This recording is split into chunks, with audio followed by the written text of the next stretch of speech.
morning and welcome to the H2G podcast, episode 4, Return of the Edenbruhh. Hey folks, welcome to the H2G podcast. Thank you for watching. It's gonna be a great one. It's been 2 weeks since our Halloween week, and I'm still eating that Halloween candy. So I'm getting a little chubby wubby down here. That dad bod's getting real body. So to kick it off, let's kick it to my main man, Justin, with the plan. How's your week going, and what's the best part about your week? Well, I'm still also kind of on a wind down from Halloween, and H2G week was just a lot on the post-production side. It was a ton of fun. I'm super relieved. I want to say a special thanks to everybody all the way through Monday, even last week's episode, that joined us in the comments sections, kind of played the game of the week with us. So I think interacting with the people that are following the H2G podcast is probably the best part of my week, because it's cool to see that people care what we're talking about, and they have opinions on it too, and it's cool to see them. And I just want to thank them also all for tuning in and joining in on the fun with us. I've got to introduce the lady that just got a baby sling right over her shoulder right now, beating up his back. No, I'm just kidding. Give it up for Chocolate Thunder, Miss Christy. Hey, Justin. How's it going? It's going. And what was the best part of your week? The best part of my week, actually, we closed on 2 houses. So we sold our house and we bought a new house. So you probably see some moving boxes in the back here. Awesome. Yeah. Getting ready to move, and excited for that.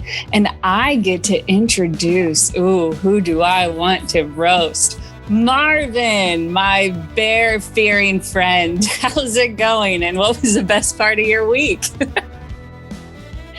You're on mute, buddy, so might want to come off there. I'm doing well, Chocolate Thunder. Thanks for asking. Sorry about that. My week was...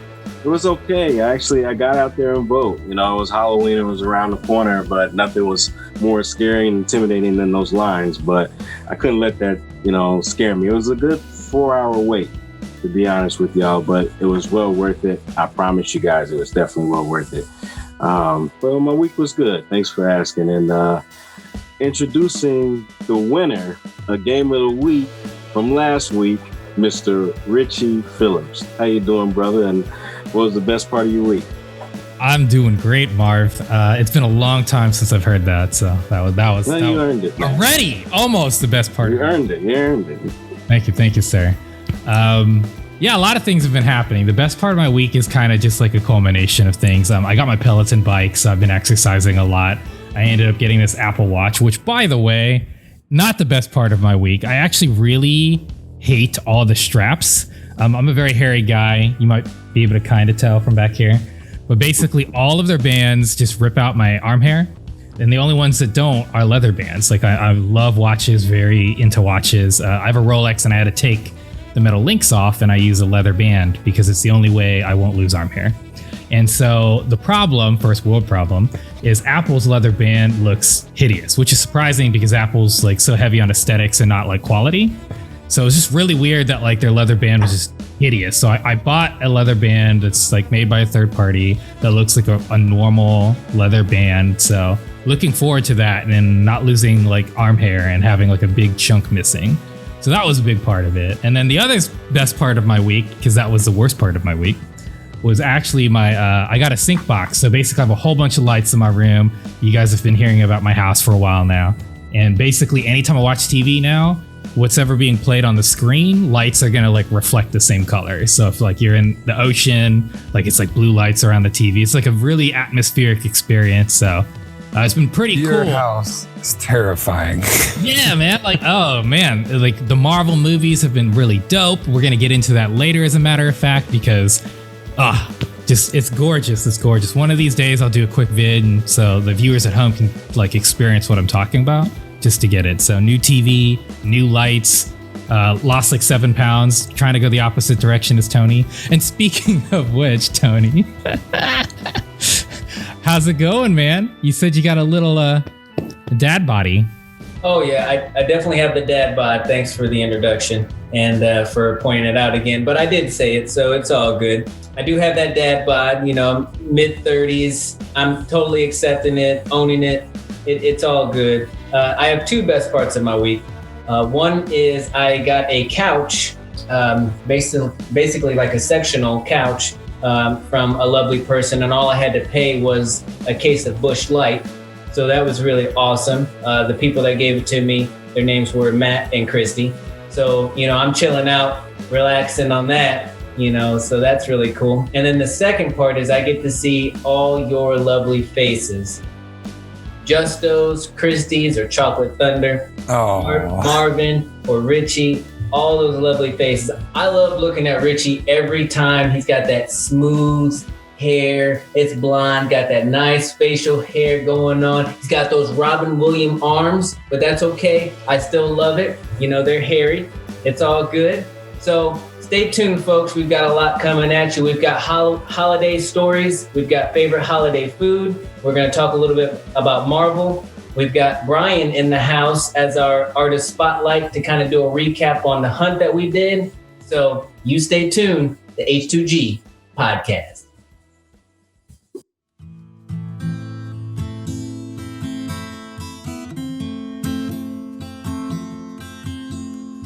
Rhiannon rings like a bell through the night, and wouldn't you love the lover? Takes to the sky like a bird in a flight. Who will be her lover? Oh, your love, you've never seen a woman taken by the wind. Would you say if she promised you heaven, will you ever win? She's like a cat in the night, and then she is the darkness. She rules a life like fine sky, like a wind. The sky is starless. Oh, your love, you've never seen a woman taken by the wind. Would you say if she promised you heaven, will you ever win? Will you ever win? Rhiannon.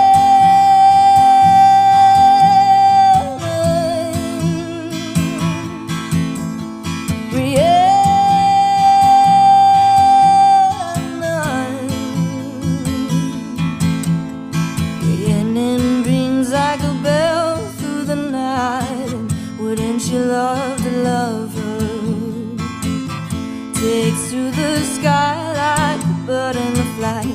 Who will be her lover?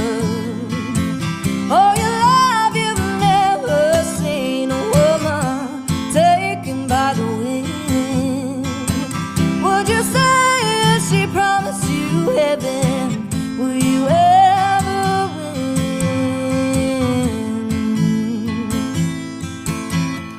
Rhiannon.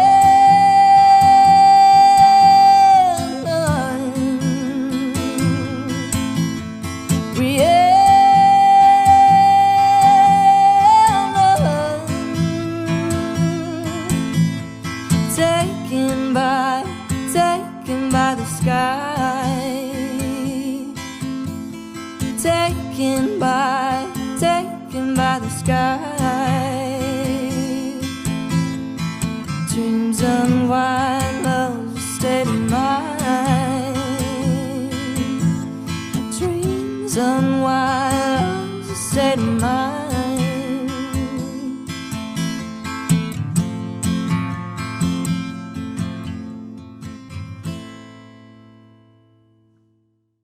Hey, everybody. Welcome back to the H2G podcast. We are talking about our favorite holiday food and holiday stories. So my favorite holiday food is obviously pie, because I used to work at Mahaffey's Pie down in Dayton, downtown on Linden. Go visit. Get your pumpkin pie, pecan pie. This is not paid advertising. It's just effing delicious. So Justin, do you have any favorite holiday foods or any good stories? Oh boy. Yeah, let's see. Foods. And this is changing for me. I'm not sure that I can have this dish anymore, but there's two that are on the Thanksgiving table that I'm usually solely concerned with. So like everybody gets in line and they're all, still talking and stuff. I'm like, yeah, that's great. Just make sure there's more. Cheesy potatoes is one. And I know I can't have that anymore, but there are a couple of different members of my family that make cheesy potatoes or cheesy broccoli or cauliflower, and they all kind of compete with each other. I don't care who wins. I love all three of those dishes, and I generally kind of stalk them. So this year, I have to do the opposite and like keep myself as far as possible away from those dishes because they're nowhere near my diet, and I'm not trying to reverse all the work I've done. And then I like green bean casserole a lot, and my mom makes a really good one. And I'm not sure that cream of mushroom even fits into the diet, so maybe I'll have to have like baby portion sized tastings of each of my favorite dishes this year, and just remember how good they are to stuff your face with. But as far as stories go, I'll wait on mine and I'll pass it around. Let's see. Tony's got this sinister snickering smile on right now. I'm sure he's got something to tell us here. I like how right when you said Snickers, that's all I heard. You said the snicker on its snickering face. I just started drooling and thinking about that Halloween candy that I had. But let's see. So you can tell I'm the fat one of everyone that's on here, because I'm going to tell you what my favorite food is. You ready? Ham. I love honey glazed ham. I love sweet potato casserole. Okay. I love hash brown casserole. I love apple streusel pie that I used to make and get at Cracker Barrel all the time. That's one of my favorites of all time. Pecan pie with a little bit of ice cream on it. Oh yeah, baby. And the sweet potato casserole has to have the marshmallows in it. That's the best kind with the marshmallows. Yeah, that's a part of it. That's very key. Listen, if you've not had sweet potato casserole with marshmallows and pecans in it, you ain't had no sweet potato casserole. I'm just letting you know that right now. For my favorite story, I'm gonna need an assist from Christy or Chocolate Thunder over there. So who was it that came to Grandpa's house, and was it Mitch or was it Trevor? And Aunt Jean said, Aunt Jean said, who are you? And they said their name. And then she goes, you won't be back. Oh my God. Oh, she. That was amazing. And that was Trevor. And that was, oh my God. Oh, she was so right. He didn't come back. He was not back again. Oh, she called it, huh? Yeah, she called it. Aunt Jean, boy, she's cold as ice, but loving. She's so loving. I love it. Love you, Aunt Jean, if you're watching. So yeah, that's all I pretty much have for holiday food. Actually, I need to go upstairs and get something now. I'm starving. I'm hungry. I just ate too. How does that work? Marvin, my main man, can you tell us a little bit about something that you like? I know at my mom's house, she has chitlins. And I don't do chitlins. And for y'all that don't know what chitlins are, it's pig intestines. And it smells like shit when you clean it, because guess what? That's exactly what's going through the intestines. So I don't know something that, you know. No, it's very accurate depiction of chitlins and how they smell. And I got a whiff of that when I was a kid, going over to relatives' houses, and they were cooking it up, and it was almost as if you said something about it, it was like you were being disrespectful. I was like, nah, just something smells awful in this house. But for the holiday food, I'm like you, Tony. Like all those sides you named off, like those are my favorites too. Like you're right, you haven't experienced life if you haven't had marshmallows in your yams yet. And that's just a fact. Turkey, I'm a turkey guy. I love a good turkey. Just not when my uncle does it. Because my uncle has a bad habit of leaving the turkey on too long and it's dry.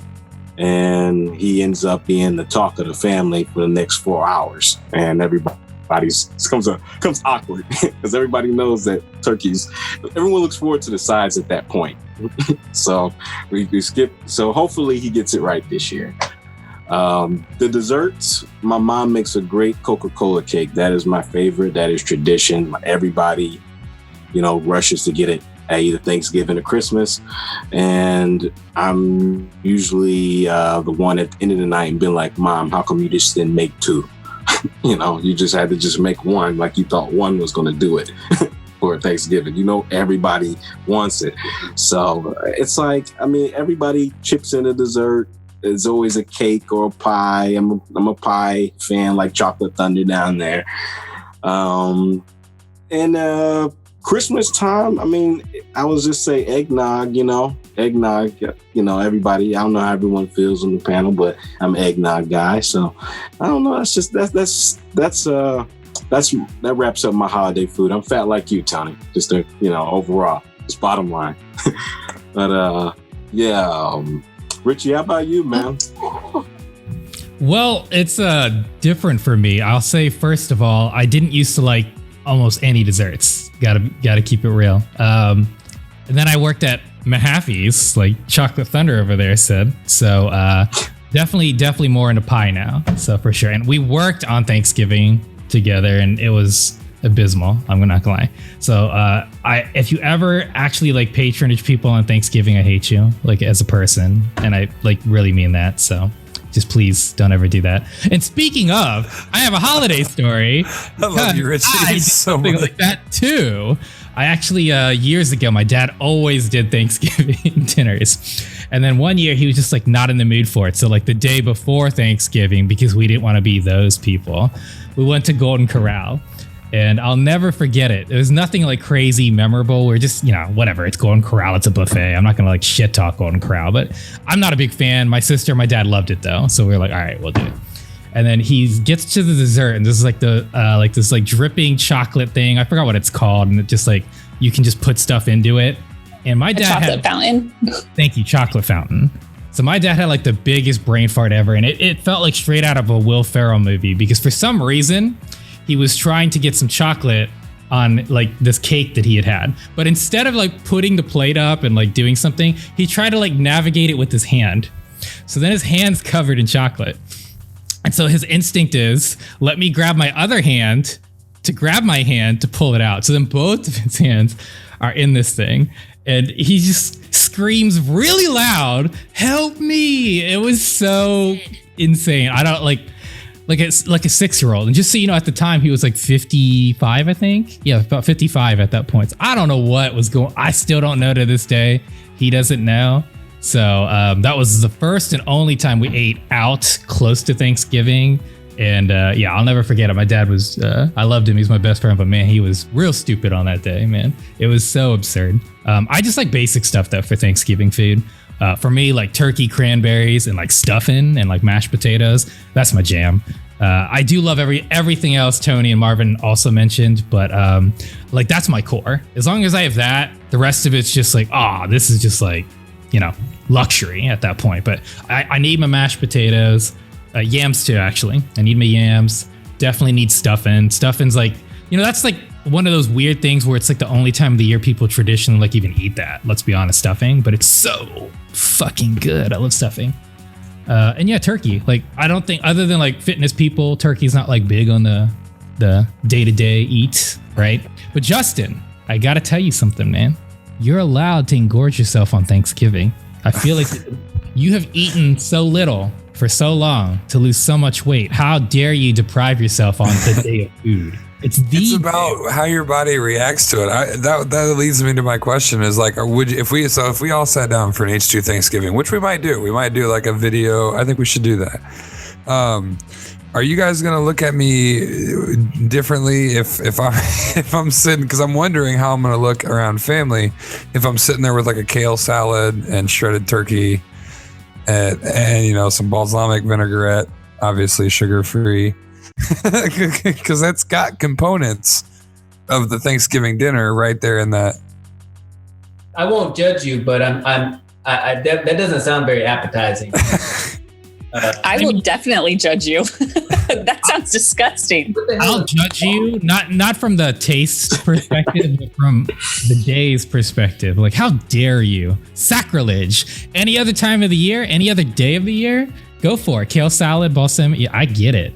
But we'll go with a we don't eat cranberry salad vinaigrette on then. Thanksgiving. That is We'll do not a thing we do. Cranberry vinaigrette. They probably had salad at the first Thanksgiving. I actually protest Thanksgiving, but we're not going to have that. Oh, no. We don't need I'm with you. I am with you. But I'm just saying, unless you're vegetarian, like, you used to be eating salad on Thanksgiving. All right, You don't so have to then make yourself suffer. let's go back into time to when I could eat whenever I wanted. One of the big. Oh, I'm sorry, Tony. Go ahead. I was just saying, I ain't never seen a salad. My 35 years living. Any Thanksgiving table I've ever been, I ain't Never seen a salad. That's what I'm saying. Maybe that's like white people stuff. I've never, ever seen a salad at a Thanksgiving dinner. Most of my Thanksgivings have not been with white families, oddly enough, and there's plenty of greens, but that I can't have either. That's different. Greens, but not salads, my friend. Damn salads. Right. So if we go back in time, I guess the holiday story that I appreciate the most, and it's because I miss her dearly. My grandmother, Nana, as I knew her, Jan Gearing, as a lot of people know her. She passed of stage 4 breast cancer, but she inspired so many people along the way, especially after she found out that it was imminent. And she was my biggest inspiration. Well, her house, that was like the peak of my family's Thanksgiving. Now we still do it big. There's still a lot of food, and it's going to be tough for me this year. Don't worry. But back in the day, we used to do it big. There was everything, and I was smaller, so my eyes were bigger, and the food was bigger. But I just remember this onslaught of amazing food everywhere. So I used to weigh, and this is gross. Like nowadays, I weigh 250 pounds. I'm down from 320, which is a story we'll tell in a different episode. Back in the day, I weighed 155 pounds at 6'2", so I was a beanpole, and I could out eat any of you guys. I promise. Back in the day, I used to challenge everybody. I mean, big guys, little guys, everywhere. I'd be like, let's go to Golden Corral and go plate for plate. Well, that ended up translating to me and my cousins. Now, the funny part is my grandmother had found this laser tag place and had paid for the night for us to all play laser tag, right?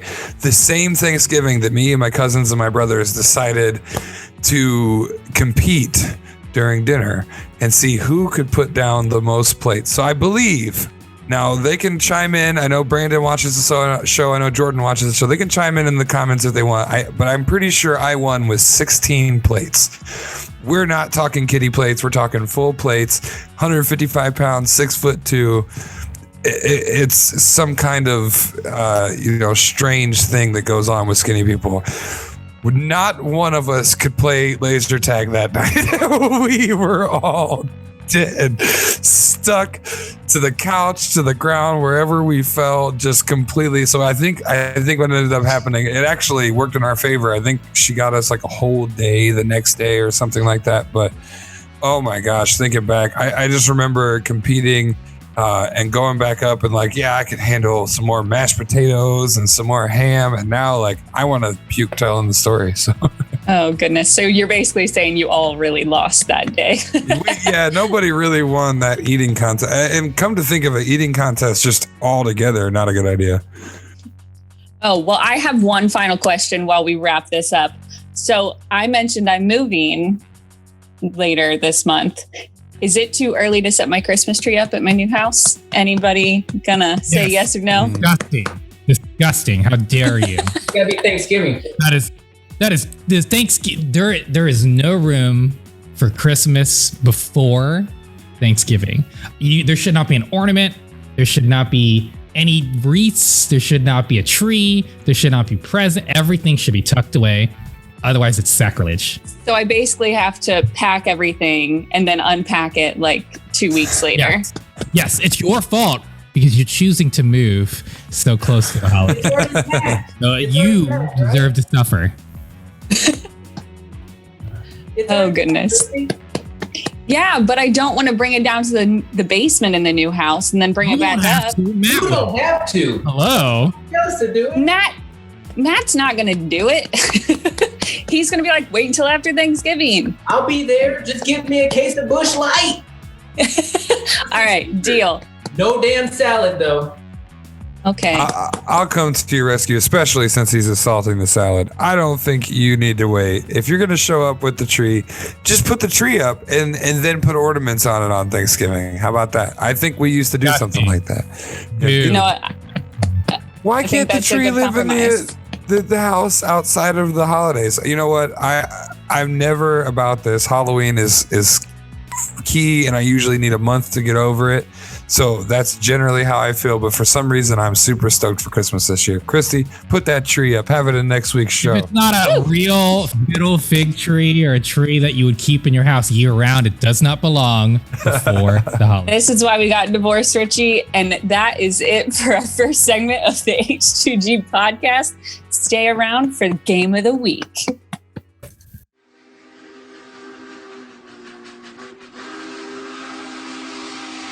I don't speak for the whole town, but don't nobody want a dang girl as sheriff. What exactly is wrong with a woman being town sheriff? It's just madness. Yes, that's it. A metamorphosis. Wait. No, this is not good. Humans are not butterflies. This could cause permanent injury, or worse, even death, I fear. Undoubtedly others would have fallen prey to this man's sales tactic. You ain't Elizabeth. Oh, I am so much more now. And soon, you will be as well. My dear Ava. Why the hell Briarstone? What did any of these folks ever do to you? What the Sam hell's going on? One taste guarantees a life change. Forever.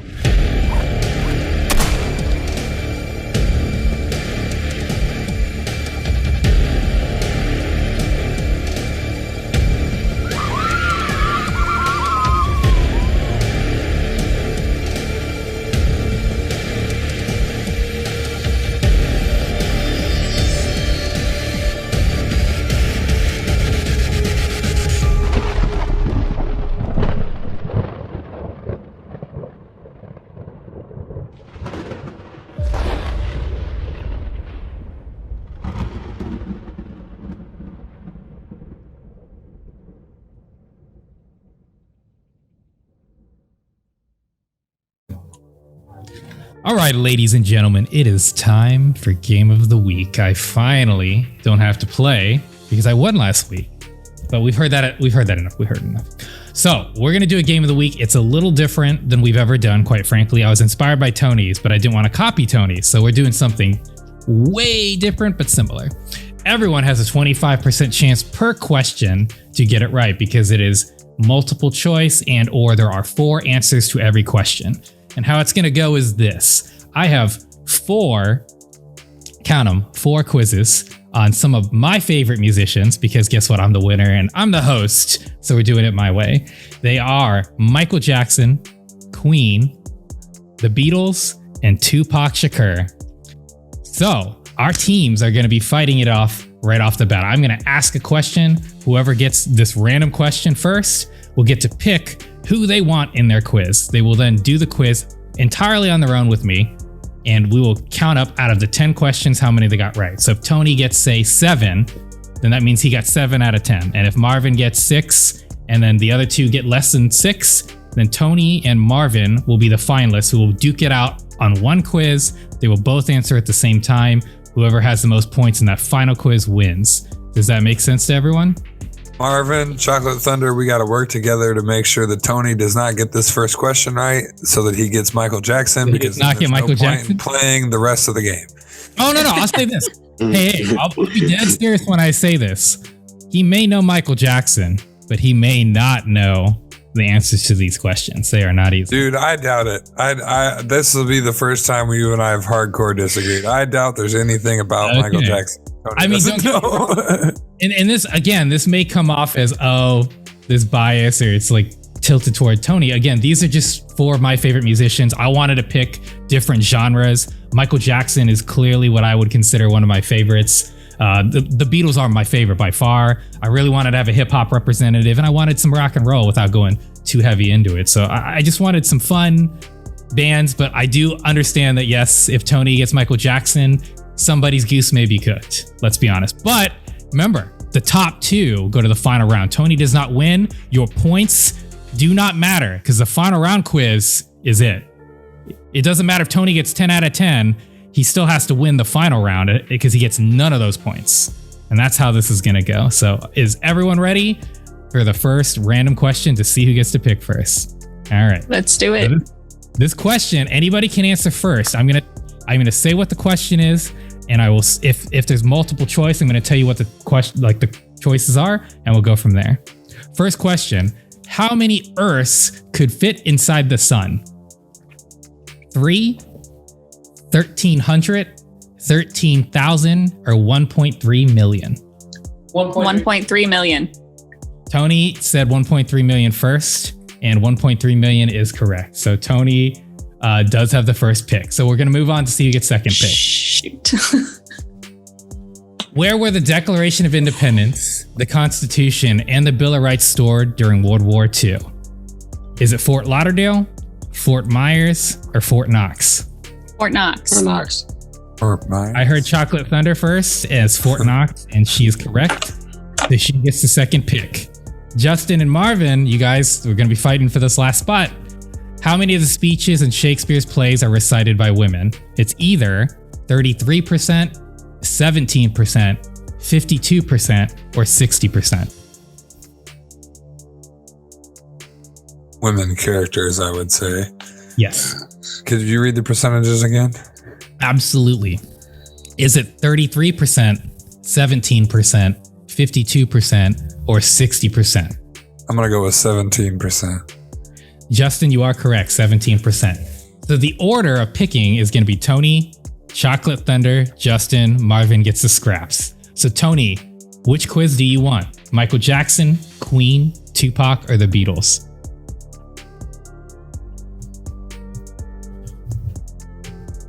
Let's do Michael Jackson. Okay, he is going Michael Jackson. What we expected. So let me pull up these I questions. wanted to do Queen so bad. Yeah, I understand. Okay, so on which of the following record labels was Thriller released? Was it Jive Records, Epic Records, Arista Records, or Motown Records? Say the first 2 again. Absolutely. The first 2 are Jive Records or Epic Records. I believe it's Epic.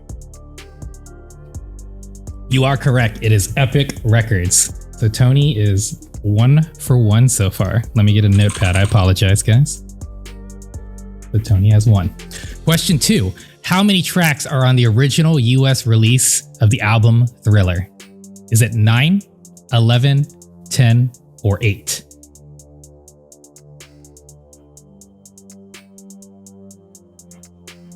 You said the original? The original US release of the album. Yes, the original.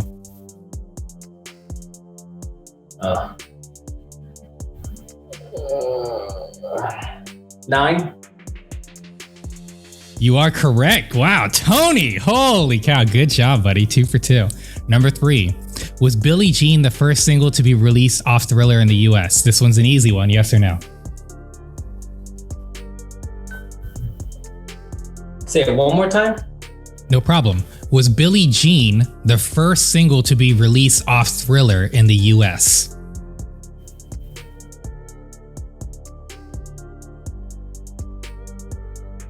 I'm gonna say no. You are correct. You don't get bonus, but do you know what the first release was? Just curious. I know it's not Thriller.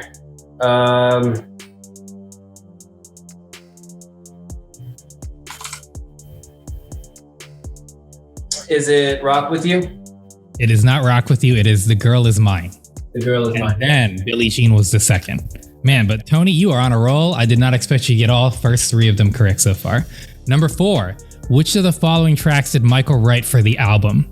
Human Nature, Thriller, None of Them, The Lady in My Life. Oh, wow.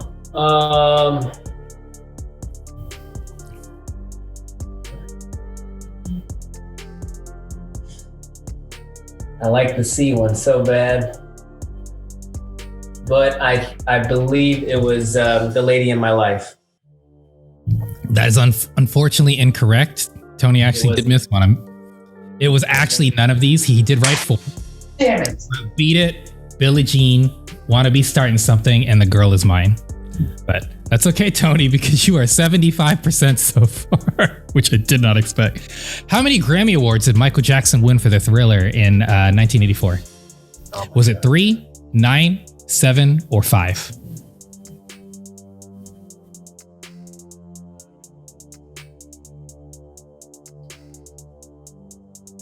Him alone or just the album altogether? The album itself. Ooh, I like 3, but I'm gonna go with 5. That is incorrect. It is actually 7. Really? Michael Jackson won 7 Grammys in 1984, just for Thriller. What were the only 2 tracks that weren't released as singles in the US? The Lady in My Life and Baby Be Mine? PYT and Thriller? Wanna Be Starting Something in Human Nature? Or Billie Jean and Beat It? That weren't released in the United States? Weren't released as singles in the US.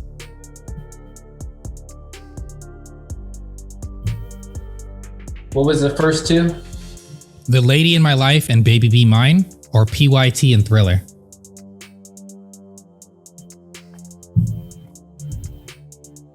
It doesn't sound right. What were the last 2? And then I'll pick, I promise. Wanna Be Starting Something in Human Nature, or Billie Jean and Beat It?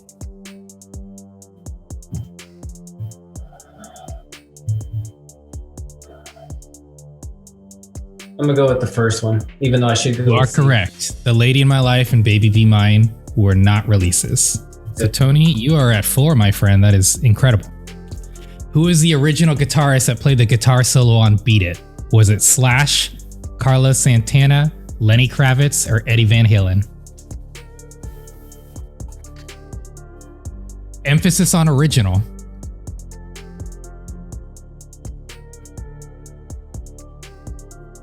No, it's not. I don't think it's Lenny Kravitz. I think it's Eddie Van Halen. You are correct. Eddie Van Halen was the original guitarist, but Carlos Santana and Slash did live performances with him. Was Thriller inducted into the Guinness Book of World Records in 1984? I know it's inducted. I don't know. In 1984. I don't know if it's the date, but I know it's inducted. So I'm going to say yes. You're going to say yes? I don't know if it's the right date, but 1984? Yes, sir. Somehow I think you're trying to trick me. Am I?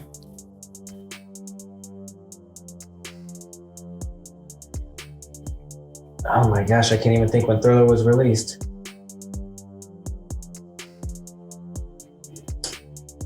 I'm going to say no.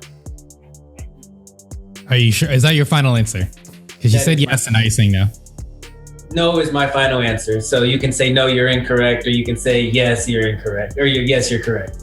Unfortunately, yes was correct, and I was trying to fuck with you because you're so fucking everyone. So yes, it was actually inducted in 1984 because it won the Grammys. Which of the following songs is the longest track in the album? Wanna Be Starting Something, Thriller, Billie Jean, or Beat It? That's on the album. On the album of Thriller. Ooh, that's close. That's really close. Wanna Be Starting Something's pretty long. Thriller's like 6 minutes. I'm gonna go with Wanna Be Starting Something. Ooh, you are correct. Wanna Be Starting Something was by 3 seconds, 6 minutes and 3 seconds. All right, so Tony, you have 6 points out of 9. That is very impressive. Last question. Is Janet Jackson one of the PYTs that can be heard singing in the background on the song PYT?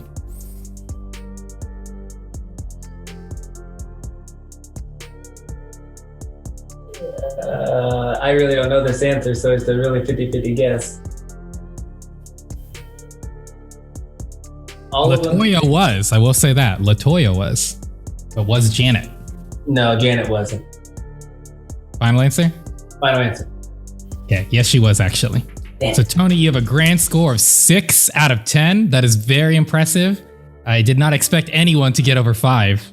Even Tony. Oh, come on. You had to have known he was going to be at least 60% on MJ if he got Guys, I mean, come on. Those questions were hard. That was hard. They were, but I'm telling you, this guy used to pull finals of MJ out like for no reason to start discussion points back in the era at WSU.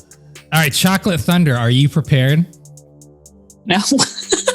Yeah, now that I think about it, Tony used to have Michael Jackson quizzes on the Beach Bash. Yes, he did, actually. So I'm telling you, he is the authority on the King of Pop.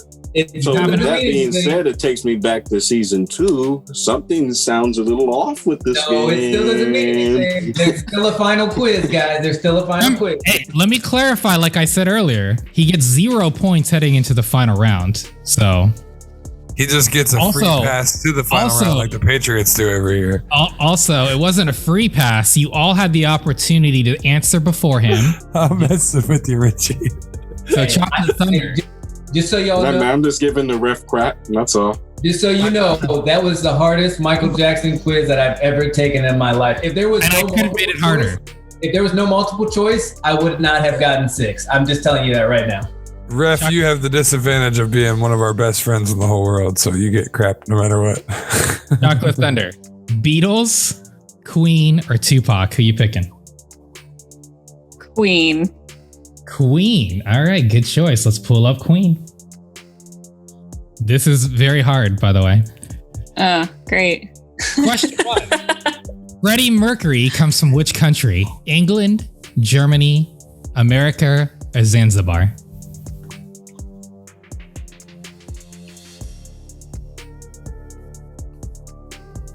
And I will say this, Queen is an English band. No, I know that. I'm just trying to think. I watched Bohemian Rhapsody like a year ago. What was the last one? Zanzibar. Let's go with that. Zanzibar. You are correct. Pew pew. Which of these doesn't belong? Roger Taylor, percussion, Freddie Mercury, vocals, Angus Young, guitar, or Brian May, guitar?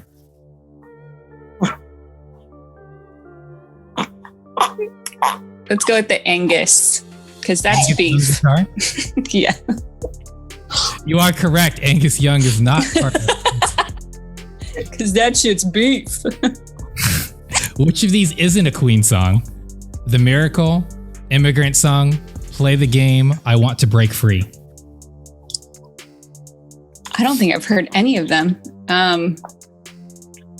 That's disappointing, but that's okay. It's super disappointing. Because I will not rock this. The Immigrant Song. The Immigrant Song is correct. You are correct. Pew pew. I want to break free. That's right. When did Queen release We Will Rock You? 1978, 1977, 1979, or 1976?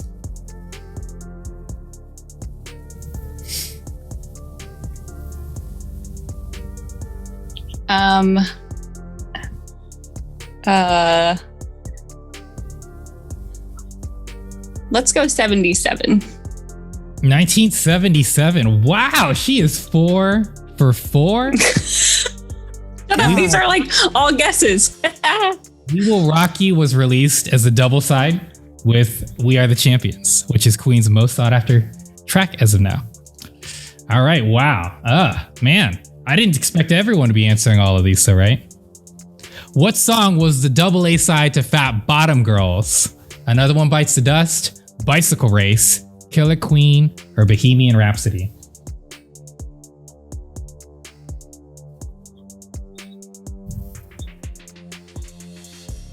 Oh gosh. Let's go Killer Queen. Although I want to ride my bicycle. It is unfortunately not Killer Queen. It is Bicycle Race. Dang it. Of 18. You're doing good. You seriously, let's see here, at 4 points. In which year did Freddie Mercury die? 1992, 1990, 1989, or 1991? Oh, shit. Shoot. Sorry. With your baby in your hands, come on. He's sleeping. It's fine.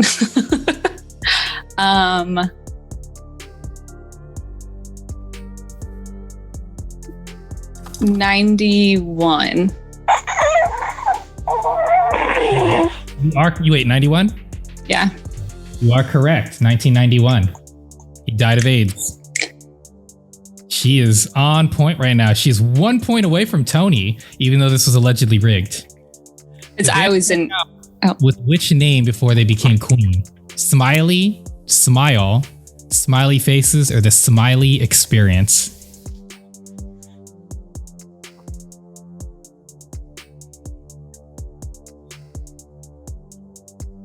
The Smiley Experience, the last one. That is incorrect. Smile was. Dang it. That was my second choice. What song does Is This Real Life or Just Fantasy belong to? This is pretty much your gimme. Bohemian Rhapsody, Flash, Killer Queen, Play the Game. Bohemian Rhapsody. Okay. We have a tie already. You actually have 2 more questions. What is a Queen song that got its name from a movie? Was it Flash, Save Me, Bohemian Rhapsody, Don't Stop Me Now? Wait, it got its name from a movie, or there's a movie with the name of the song? Both? No, it got its name from a movie. Okay.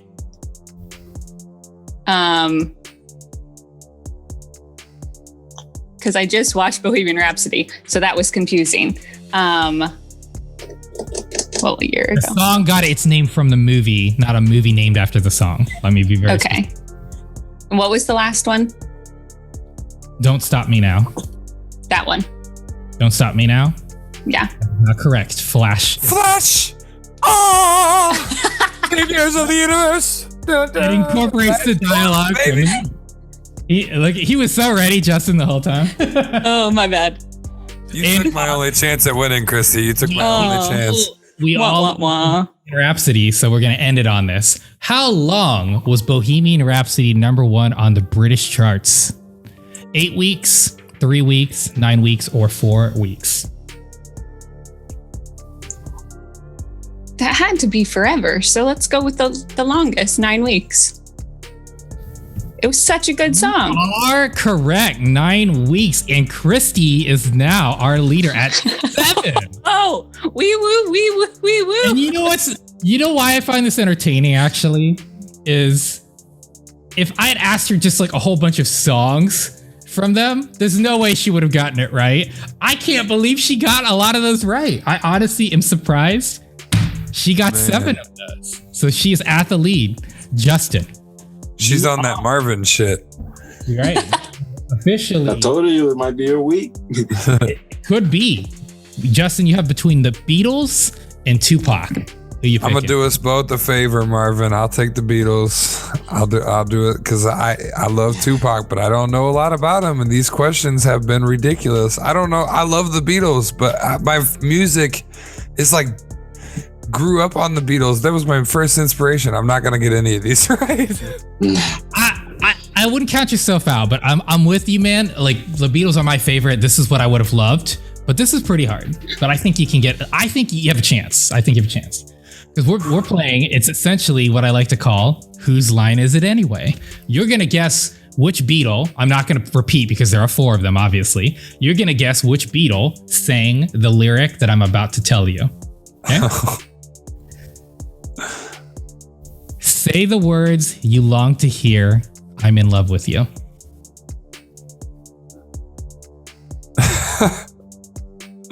In worst case is it's 25% chance guess. Hey,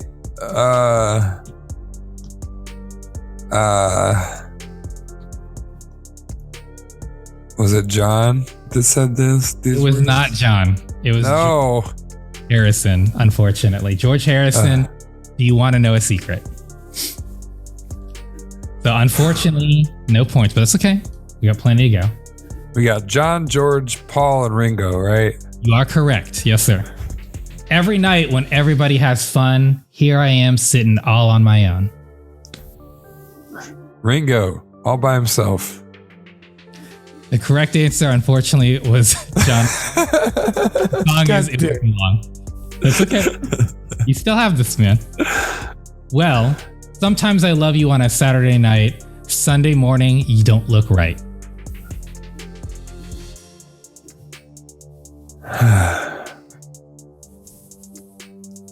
Let's go with Paul on this one.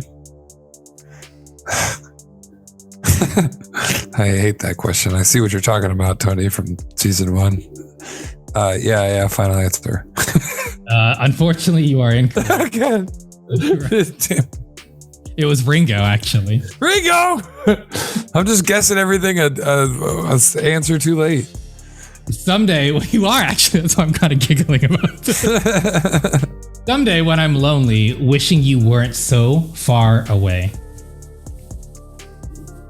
Paul McCartney. You are correct. Who's on the list? And the trend sticks. Audience, this is a hard one. It sounds easy because it's the Beatles, but I did not pick very easy. Yeah, songs. Who knows who's singing at what time? Because they do such a good job of singing together that, yeah, they're all individual talents and have made careers, but like when they're the Beatles, they're the Beatles. And as Justin just said, I painstakingly had to find specific lyrics where it was one guy specifically to make this happen. Great job. Number 5. She's sweeter than all the girls, and I've met quite a few. Nobody in all the world can do what she can do.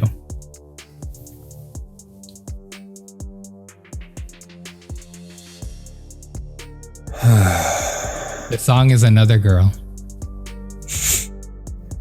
Are we back to George?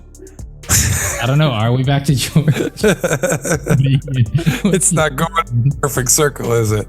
Let's go with John Lennon on this one. Unfortunately, it's Paul McCartney. Oh, bastard. Had you come some other day, then it might not have been like this. From If I Needed Someone. Part of my heart wants to say John Lennon again, just because every time I guess, the next time what I guessed previously is correct. Let's go with Ringo. Going with Ringo. Unfortunately, that is incorrect. It is George Harrison. It was George. Damn it.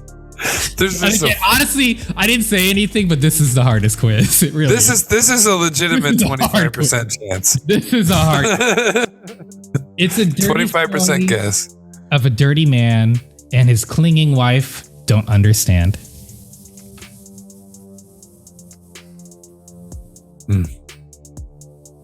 I could see John saying this, but I've guessed him twice now in a row, and it's been wrong. Then I'm gonna go over.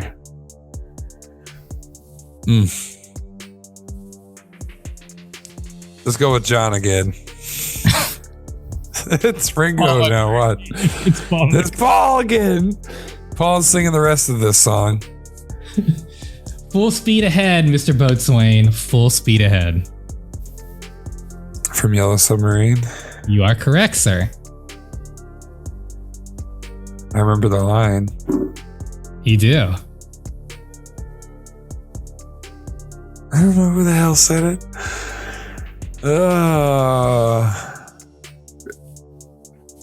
Ringo Starr for the money. Ringo Starr is correct. Because you're behind so much, I'm giving you an extra 2 points just for the heck of it, because it won't impact the score. Justin, Rita. Nobody you can be that isn't where you're meant to be. This is one of my favorite songs. All You Need Is Love. All you need is love.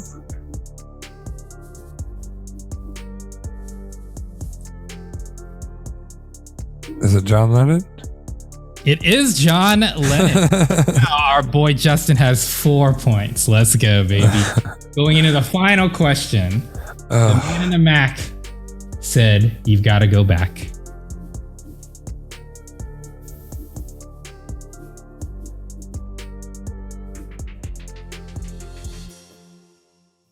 Paul McCartney. Unfortunately, it was Lennon. But you did get 4 points off that Ringo Starr bonus answer. And again, ladies and gentlemen, I feel like a jerk because I made the Beatles one way harder than by far, because I picked lyrics that were very specific from very lesser known songs. So unfortunately, I tricked Justin in this one. Tupac is not as challenging, but it's not necessarily easy. And we're off to Marvin because it is time for what I consider the greatest hip hop artist of all time. Are you ready, Marv? I'm ready. Let's do it, man. Tupac released at least one album per year between 1991 and 1999, except for 1 year. What year did he not release an album? Now, this also includes clearly after he died. Was it 1994, 1992, 1999, or 1997?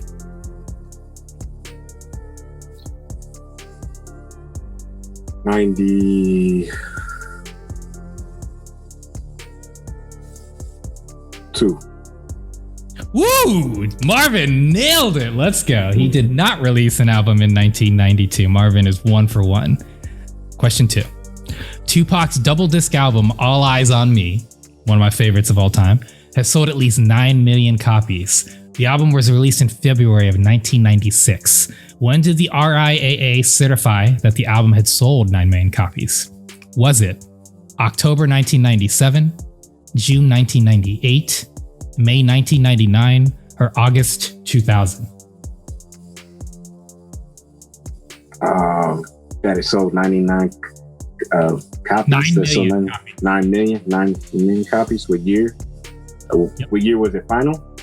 What year did it hit 9 million copies? Was it 1997, 98, 99, or 2000? 97. 97. Unfortunately, that is not correct. It was actually June 1998. Question 3. Tupac was fatally shot in September 7th, 1996. He was also shot prior to in the back in 1994 in New York. What was the date that he was first shot? Was it November? Actually, I'll just pick the months. I'm not going to make you do the days. Was it November 1994, September 1994, October 1994, or August 94? What kind of question is that? What month he was shot that year? What month was he shot in 1994?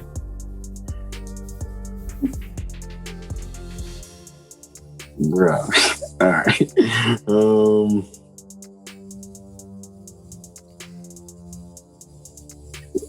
One more time, man. No problem. Was he shot?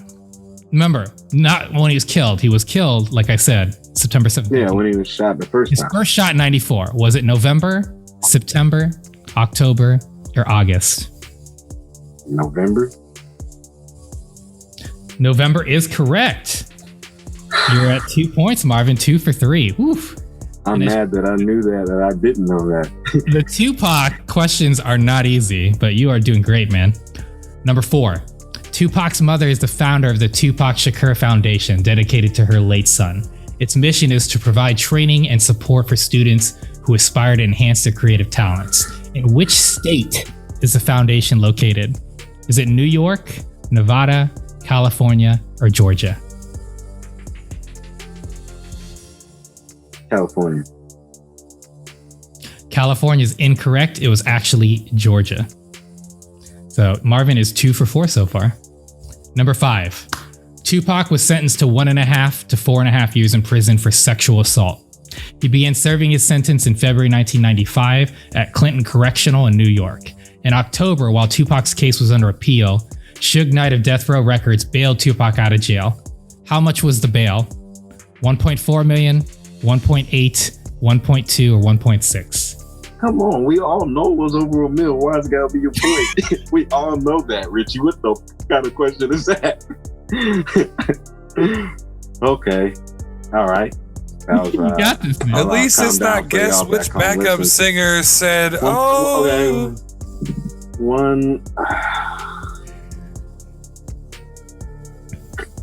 One more time, Richie. Damn, man. 1.4 million, 1.8, 1.2, or 1.6 million. 1.6. 1.6. Unfortunately, 1.4 million is the correct answer, sir. Tupac made 6 movies in his young life. His character dies in 4 out of the 6 movies. Which of the following movies did Tupac's character not die? Was it Bullet, Gridlocked, Gang Related, Above the Rim? Okay, name them all one more time. No problem. Which one did he not die in? Bullet, Gridlocked, Gang Related, Above the Rim. Bullet. Unfortunately, it is Gridlocked. I thought he died in Gridlock. He does not die in Gridlock. All right. Where did Tupac and his family move in his early teens? Was it New Orleans, Atlanta, Toronto, or Baltimore? Baltimore. Baltimore is correct. Good job. Marvin now has 3 on the board. What's the name of Tupac's birth father? Is it Mutulu Shakir, William Garland, Geronimo Pratt, or Maurice Harding?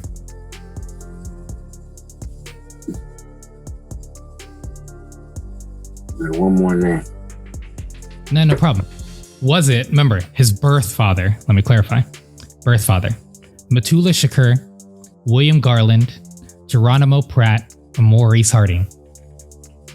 Geronimo Pratt. Geronimo Pratt, unfortunately, is his godfather. Ah, yeah, that's right. William Garland. All of the following songs were recorded by Tupac. Which song was not on the album Tupacalypse Now? Was it Trapped, Keep Your Head Up, Brenda's Got a Baby, or Part-Time Mother?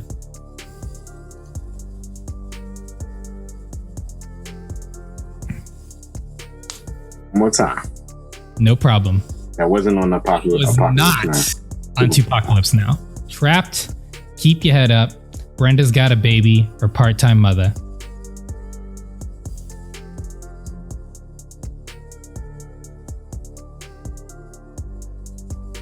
Part-Time Mother. Unfortunately, that is incorrect. It is Keep Your Head Up, and it was on the album Strictly for My Can't Finish the Sentence. Number 10, October 31st, 1993, Tupac was arrested in Atlanta for shooting at 2 off-duty police officers. What was Tupac's punishment for this incident?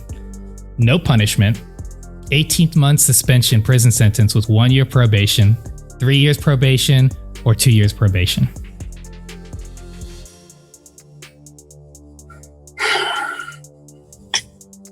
I don't know. Pass, Richie. I don't know. I don't know that. I don't know that. I guess it was 3. I don't know. I guess it was 3. It doesn't matter, man. It was unfortunately not 3. No punishment was given. This was actually a case that was dismissed. They didn't have any evidence. There was absolutely no evidence. It was the first running in Tupac where you could tell the police were trying to get after him, and obviously unfortunate things happened down the road. So the actual final scores were Christy at 7, Tony at 6, Justin had 4 points with a 3-point bonus, and Marvin with 3. So our 2 finalists are going to be Tony and Chocolate Thunder heading head to head. This quiz, you will both answer. You will answer at the same time. It is on Sean Connery, who unfortunately passed recently at 90 years old. Love Sean Connery. I also love Sean Connery, which is why he will be our finals quiz to determine the winner. I don't know Sean Connery, but I love him.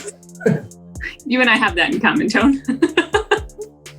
You guys ready? The Rock. All right, let's go. Okay, so I'm going to ask a question and you will both answer. You know, it's not like who answers first. You will both answer and you will independently have points. So, in what year was Sir Sean Connery born? Was it 1925, 1932, 1930, or 1934? it one more time? No problem. In what year was Sir Sean Connery born?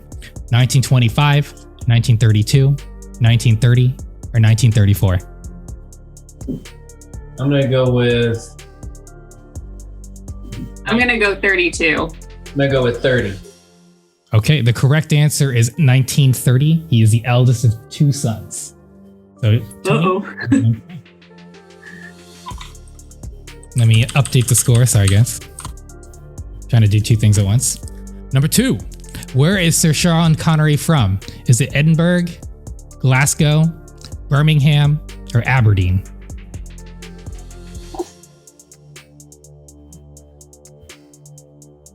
Can you do it one more time? No problem. I'm sorry. Was he from Edinburgh, Glasgow, Birmingham, or Aberdeen? I'm going to go with C. I'm going to go with Edinburgh. Okay, Edinburgh. No, it's Edinburgh. Learn your England. It's Edinburgh. It's the capital of Scotland, right? Edinburgh? Edinburgh? Edinburgh. All right, go ahead. That's probably the right Anyways, Edinburgh. Yes, Edinburgh is correct. Christy gets the point. Because Tony said Birmingham. And a bonus for It's definitely proper Edinburgh. pronunciation. Oh, wow. Am I reading that wrong? I am reading it wrong. I'm stupid. I apologize. At 16, he enlisted in the Royal Navy like many young men in the Navy. He opted for a tattoo. One tattoo reads Scotland Forever, and the second tattoo reads Royal Navy, Friends Forever, Live and Let Die, or Mum and Dad.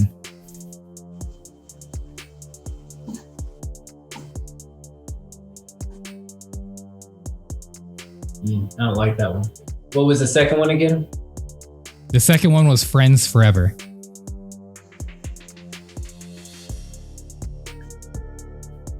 But what was the first one? Royal Navy.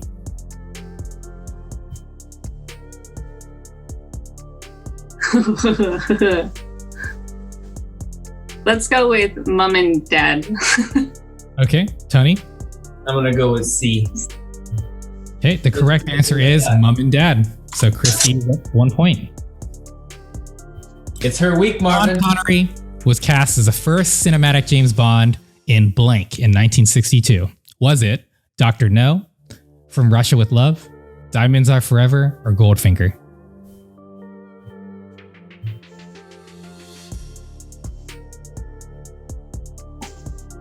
I answered first last time. Yeah, that's the problem. All right, Dr. fine. No, Richie. What'd you say, Tony? Dr. No. You think Dr. No? What about Chocolate Thunder? Diamonds Are Forever. Okay, Dr. No is correct. So we are all tied up at 2 apiece. I actually knew that one. I was waiting for you to go first, so I... Oh. Which one of these movies was Sir Sean Connery not made in 1960s? You Only Live Twice, The Man Who Would Be King, A Fine Madness, or Marnie?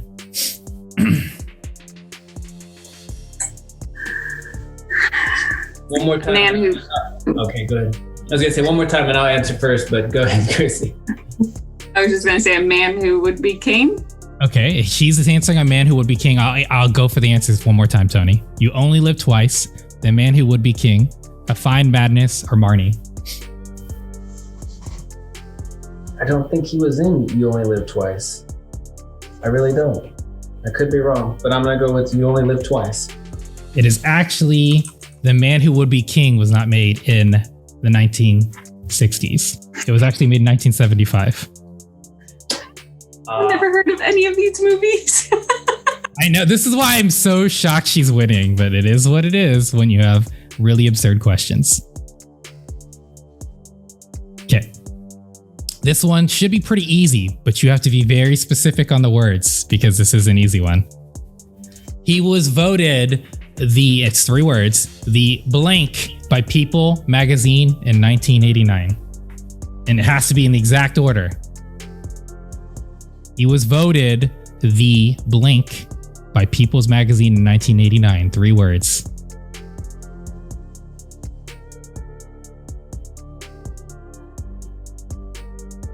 I'm going to say sexiest man alive. Okay, Yes. Tony? That's what I was going to say. I wanted her to say it first. You are both correct. He was 60 years old when People declared him the sexiest man alive. So to update the scores, Christy is at 4, Tony is at 3. Here we go. 4 more questions. In 1987, Brian De Palma's gangster movie won Connery the Oscar for Best Supporting Actor. What was the name of that movie? Was it The Untouchables, Indiana Jones and the Last Crusade, The Name of the Rose, or Highlander?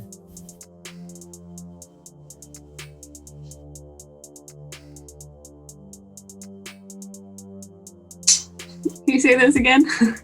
No problem. Was it The Untouchables, Indiana Jones and the Last Crusade, The Name of the Rose, or Highlander?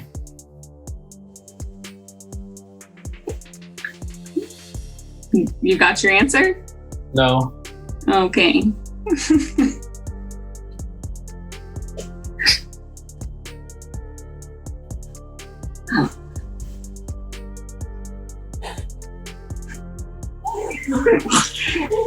Oh. I guess I'll take a guess. I'll go with The Untouchables. Okay, what about you, Chocolate Thunder? I was also going to go Untouchables. Okay, you are both correct. It is The Untouchables. I knew that answer when you said it. Damn you, Christy. I wanted you to say Up by 1. When was Sean Connery awarded a knighthood, becoming Sir Sean Connery? Was it October 1999, June 2001, July 2000, or April 1999? Oh, wow. Dates one more time. No problem. Was it October 1999, June 2001, July 2000, or April 1999? I'm going to go July 1999. I'm going to go 2000? I'm sorry? The July 1999 is not an option. I have October 99, April 99, June 2001, July 2000. Oh, then I'll do April 99. Okay. I'm going October. Okay. It is July 2000. Damn it. That's why I specified what year you were saying. I can't give people half points. It's okay. Who did Sir Sean Connery marry in 1975? I am going to butcher these names, so you're just going to have to deal with it. Who did Sir Sean Connery marry in 1975? Was it Anne Olivier, Micheline Roquebrune, Diane Salento, or Mary-Kate Edenbruhhh? I can't pronounce it. Edinburgh strikes again. Edenbruhh. Edinburgh is all over this damn episode. Sean Connery invented Edinburgh. Edinburgh. Right again. Episode 4. I'll go with C. I don't even remember the name. I'm Diane gonna go with A. And you're gonna go with A, Anne Olivier. You are both incorrect. It is Micheline Roquebrune. Okay, final question. Remember, Tony, you are down by 1 right now. Christy, you are up by 1. I actually don't even have a question after this, but I can make one up, not for Sean Connery. So, question 10. You won't need it. You won't need it. What was his character's name in the title Entrapment? One of my favorite movies. Was it Robert McDougall, William Forrester, John Patrick Mason, or Paul Armstrong?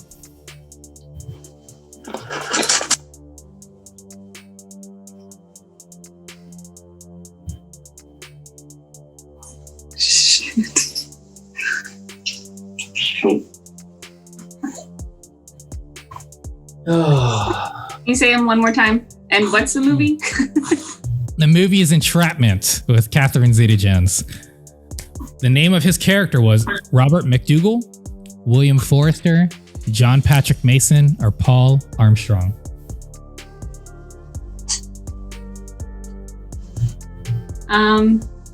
Let's go with William Forrester. Okay. Mason. You're going with Patrick Mason. John Patrick Mason was from The Rock. That is incorrect. William Forrester is also incorrect. That was from Finding Forrester. Paul Armstrong was Just Cause.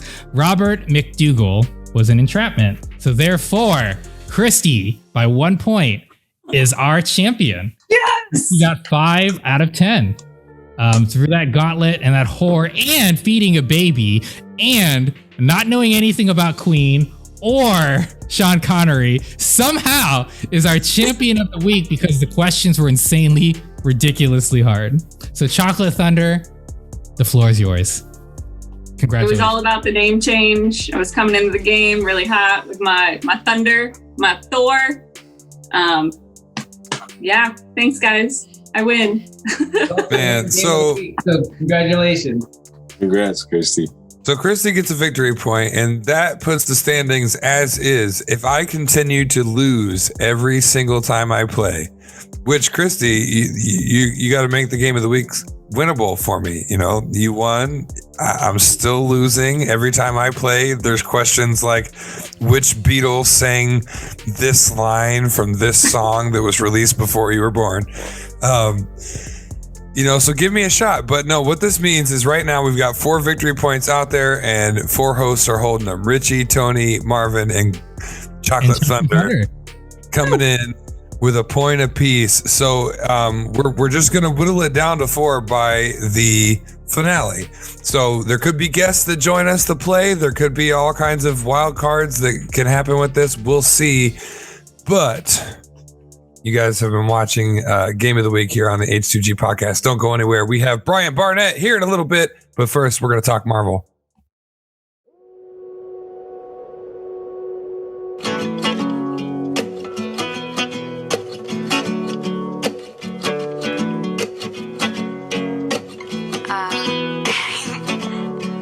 Do you really want to talk about this right now?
All right, welcome back to the H2G podcast. And I'm not sure how I did it, but I talked these guys into talking one of my favorite subjects, and that is Marvel. So we're going to talk about the Marvel movies as a whole, because right now, some of you are in this like weird half quarantine, half working phase. Some of you are still, based on your location, in full on quarantine, myself included, in full on quarantine, and you're running out of stuff to watch or you need to rewatch. I think that there's hidden gems as far as potentially best movies of all time within the MCU. I think that there's some pivotal moments. I think that there's some wonderful acting performances. I think there's a lot to talk about. So I think I'm going to pass it over to my man, one of the best film actors that I know, Marvin Scott. Marvin, just overall, when it comes to films locking you in for the long haul, for the long ride, Star Wars, Lord of the Rings, Harry Potter, where do you think Marvel fits in the order, and how do you think they did it?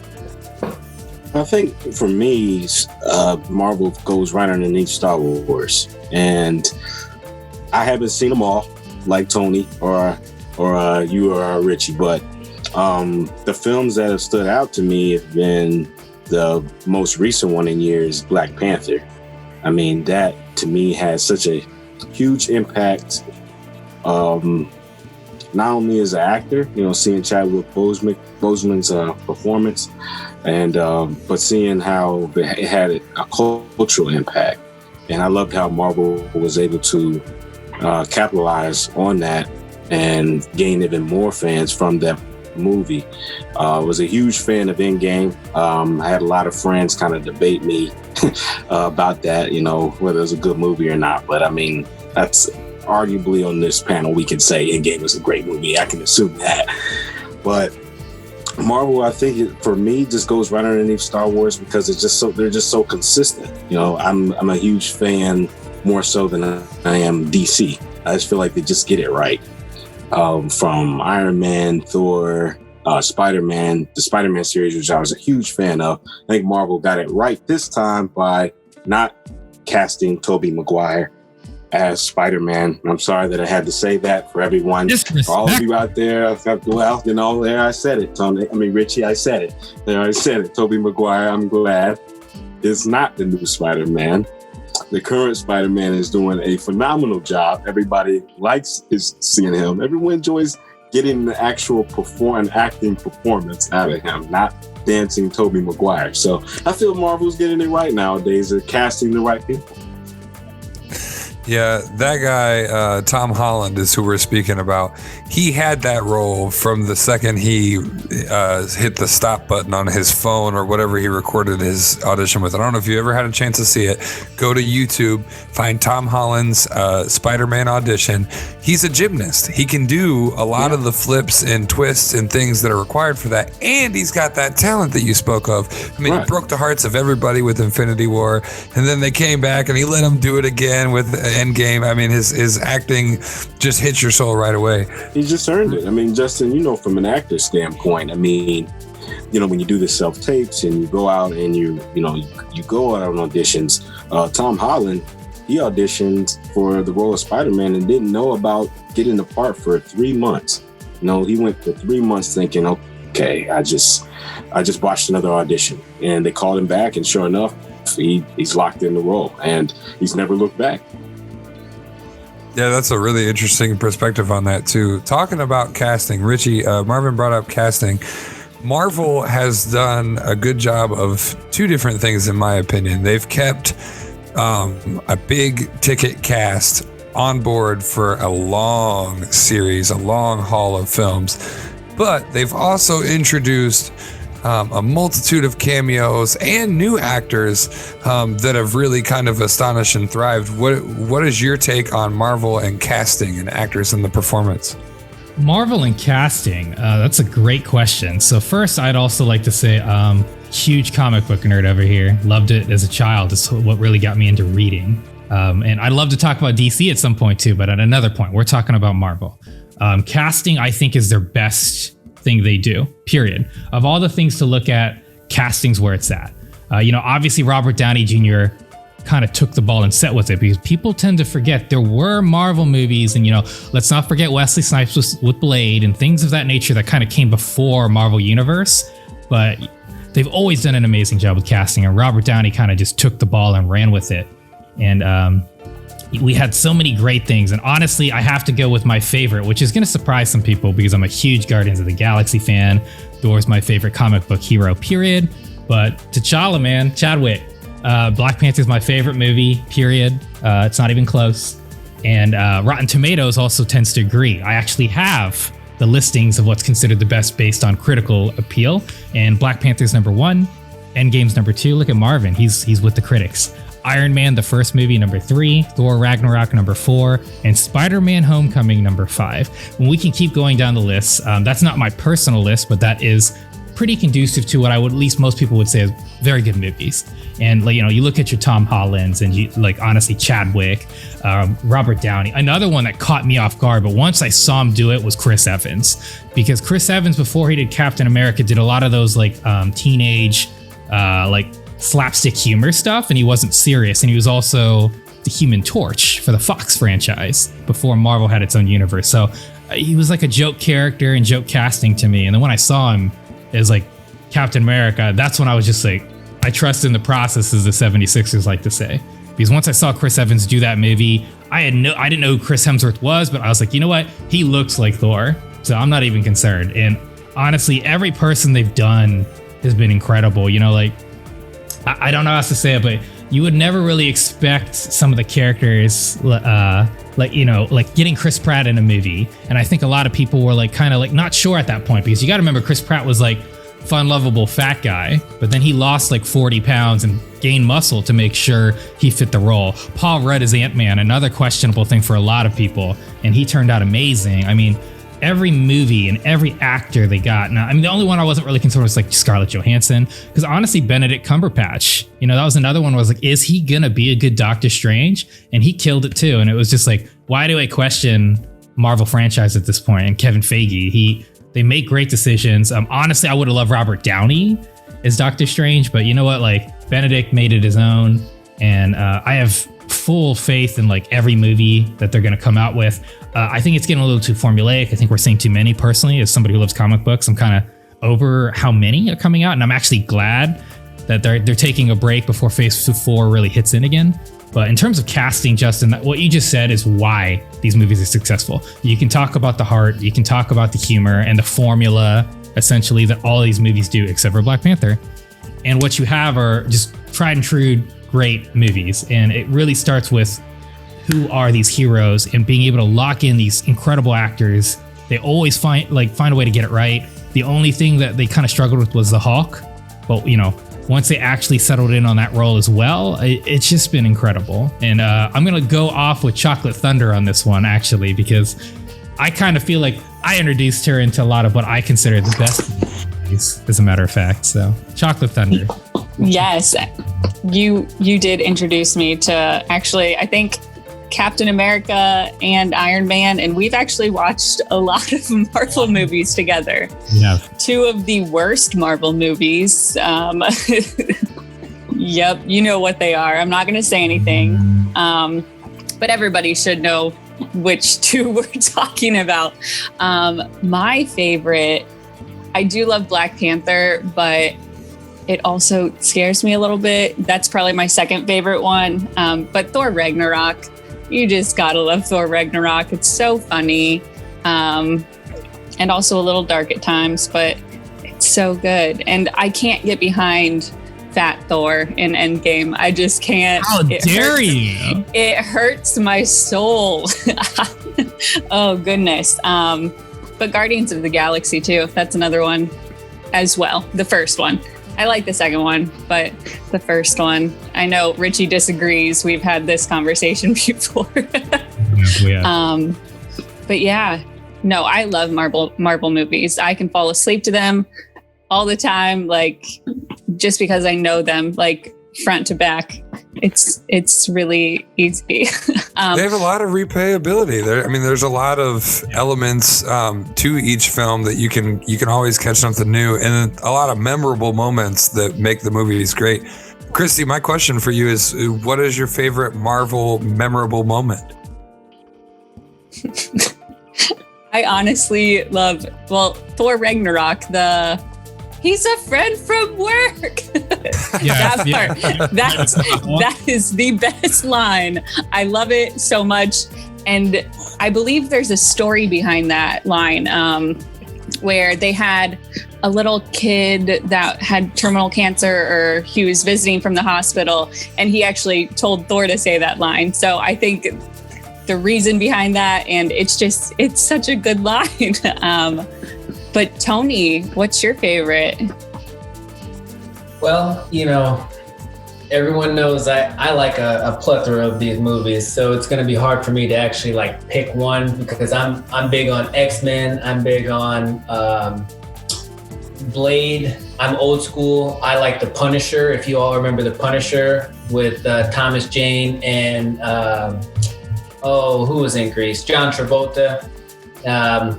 I'm a big Robert Downey Jr. fan, so I like all the Iron Mans, even though one of them was a little bit questionable. I still watch it. But so I mean, to me, my favorite all-time movie I could just put in and watch over and over again, and you guys aren't going to believe this, but it's actually the original Blade 1. I can watch that movie over and over. It was just so well done at the time.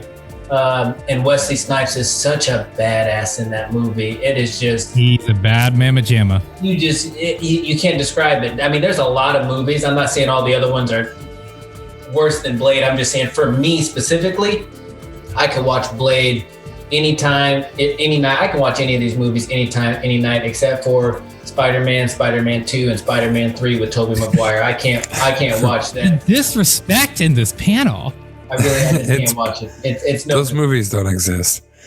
Those are Sony. I don't know what those are supposed to be. Anyway, Tony, those are great. And one of the other things that Marvel is really known for is creating individualized stories so that you can really pick up. And I feel this way about most of them. Most of the films, and what are they? 23? Correct me if I'm wrong. 23 or 24? I think we're 24 in.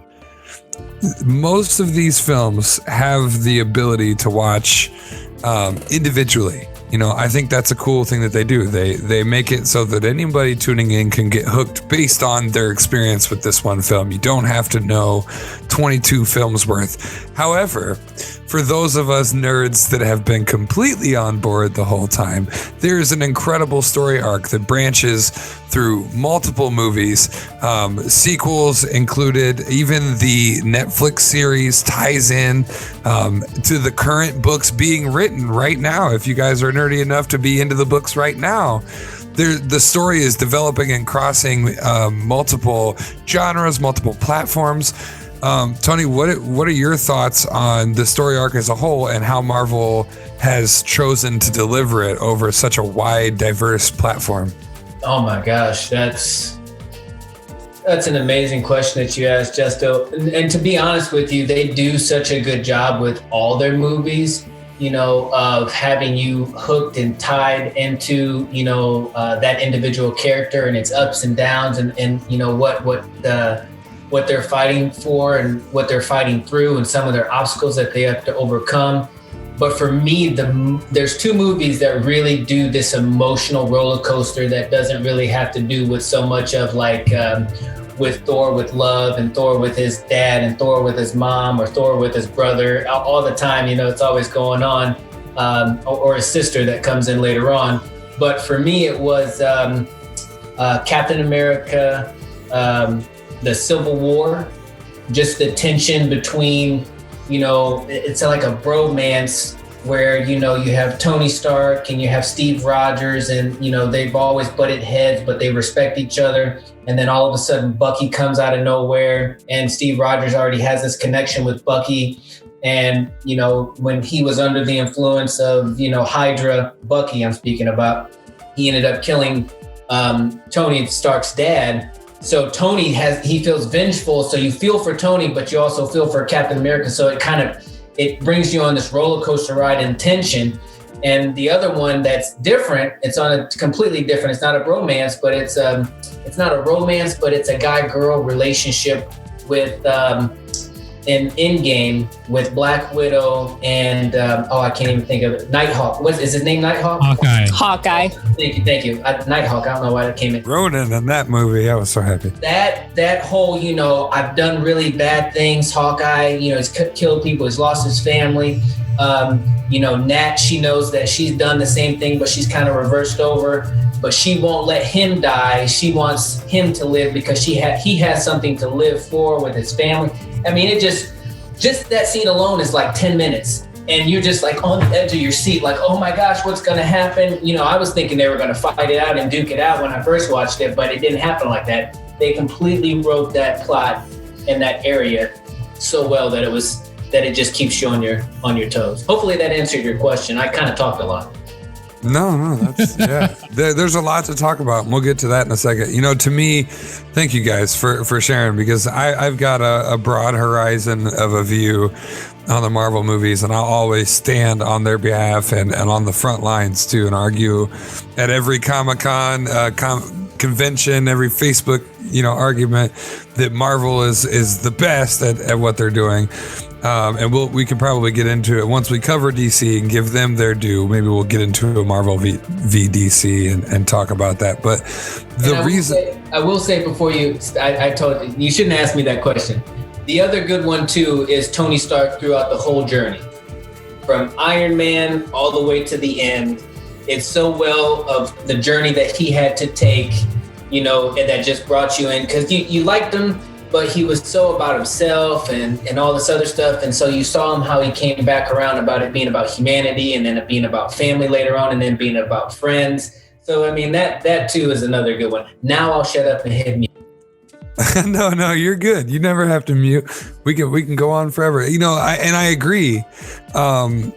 That to me, and we're gonna get into this, and we're gonna keep it real short, and then I'm gonna open it up to the audience as to whether or not we make this a thing that we do. But to me, the reason Marvel is my go-to and one of my favorite universes is because they have fed me constant content that has just expanded my imagination every time I'm watching, and I do read the books. I've got a bunch of them here, and I have a huge appreciation for the directors, which is contrary to a lot of fans and a lot of theories that you see. Most people are going to be like, well, you strayed from what's written here. I encourage you to stray from it because I've already read that story. You know what I mean? I've got the imagination. I'm into this. When I read, I'm seeing that movie in my brain. I want to watch something different over here. And I love that Marvel has done that while keeping a thorough thread from beginning to end. I think that, like Tony mentioned, one of the cool things is they give you such an introduction to each character and such a deep backstory and reasons and risks and things that you truly care about, so that when they all come together for the Avengers, or even in Civil War, like you said, and they've got these memorable moments where there's a lot at risk because you've watched 3 movies to care about why Tony Stark should live, right? You've watched 3 or 4 movies as to why Peter Parker should make it. They've invested your emotions into each of these characters over several, in my opinion, blockbuster, Oscar-worthy performance-filled films. So I think as far as movie making, they're hands down the best. I'm not going to say comics that they're hands down, but I would say if you're comparing how the movies have done over the years, Marvel is the best because they've accompanied, they've got 23, 24 films, and they've all flowed together in this big, beautiful web, and it's still growing. We have no idea where it's going. Last thing before we close the segment, we'll keep it quick, and then I'm going to ask you folks right now, comment on this link here to the live premiere of the show, or send us an email at the h2gpodcast.com contact tab as to whether or not you'd like us to go through the Marvel series and discuss in length the films and the direction of the story and things like that. If you think that would be a fun segment to watch, let us know. Also, if you'd like to see us battle Marvel v DC, which I'm sure we're going to do. But just to kind of set that up before we close off, I want to know, all around the room, are you Marvel or are you DC? Who's doing it better? Who do you like better? We're going to start with Richie because I know this is going to get dicey. Well, this is such an open-ended question, so it's hard to answer specifically. If we're referring to movies, it's not a fair comparison. I think over on universes is a better way to go. So I'm just going to say comics, television, movie, etc. When I was a child, I loved Marvel. And I think the advantage to Marvel is that it's simpler. Simpler concepts, characters are easier to understand. But to me, DC is the universe, actually.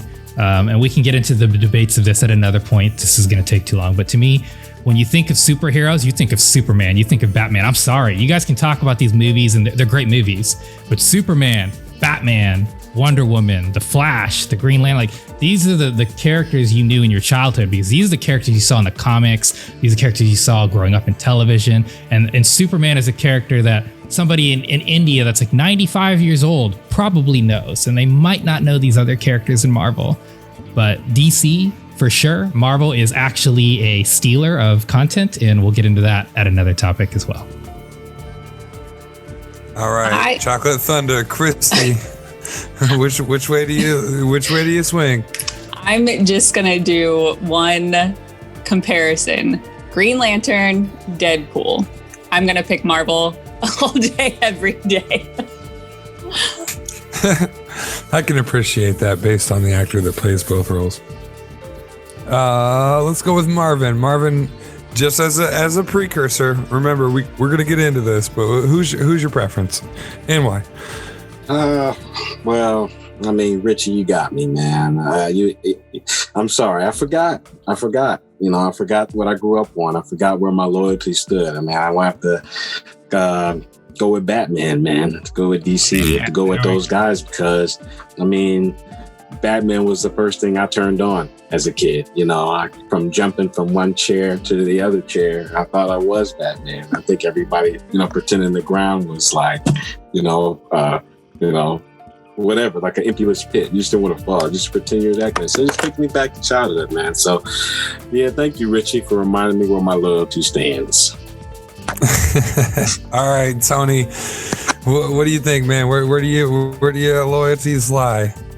Man, these young cats, I tell you, I grew up watching Captain Planet, Care Bears, G.I. Joes, Teenage Mutant Ninja Turtles, and Spider-Man. And as much as I say, I talk crap about Tobey Maguire, I actually watched all those movies because I was in love with Spider-Man as the character. I wasn't in love with the actor that played it. But for me, hands down, I love Batman. I love Wonder Woman. Yeah. I love Superman, but I've got to go with Marvel on this because I just know all those characters a lot more, except for Nighthawk, which is Hawkeye. But other than that, own it. Other than that, yeah, I have to go with Marvel. They're both really good. But then again, we also are not talking about the comic content of it either.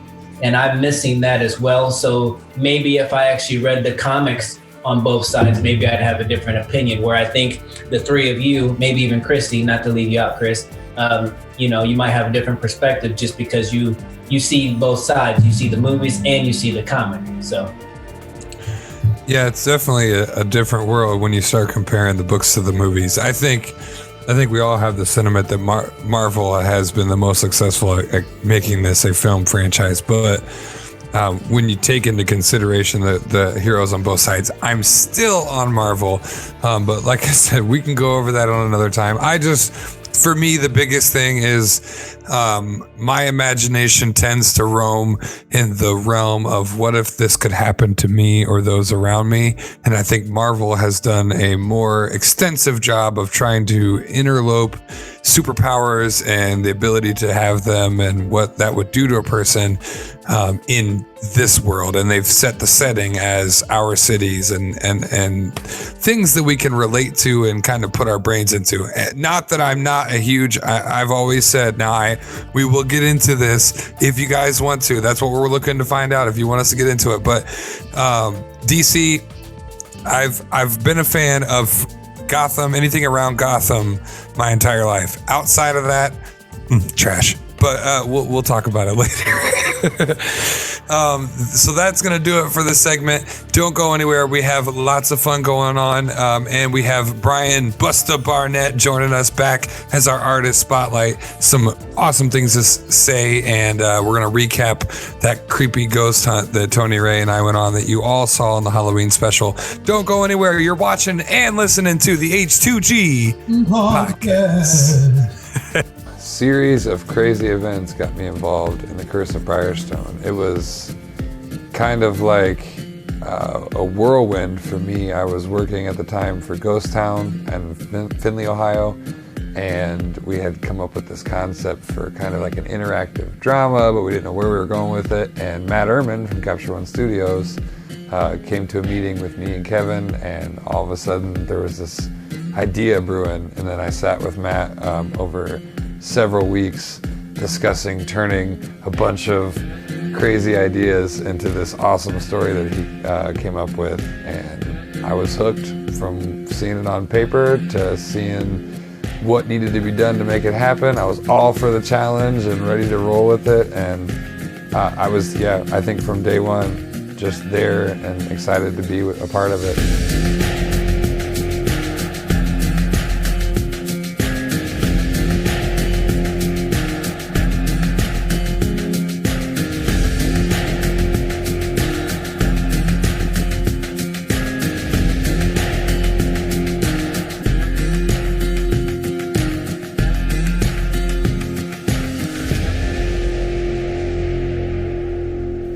I played Rizal Withernich.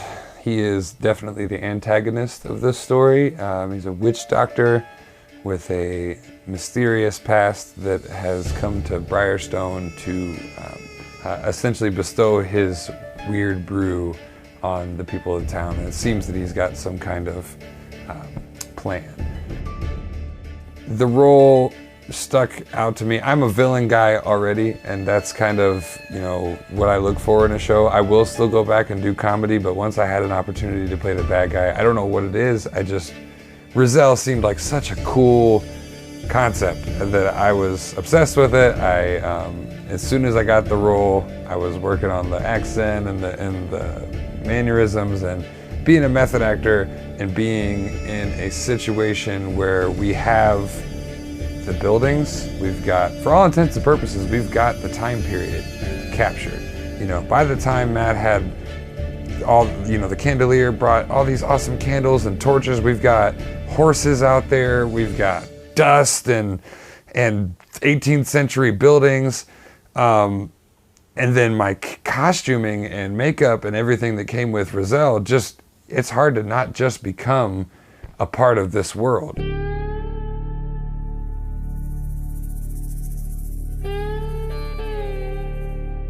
Hardest thing about making a movie probably isn't on my side at all as an actor, because there was so much more going on.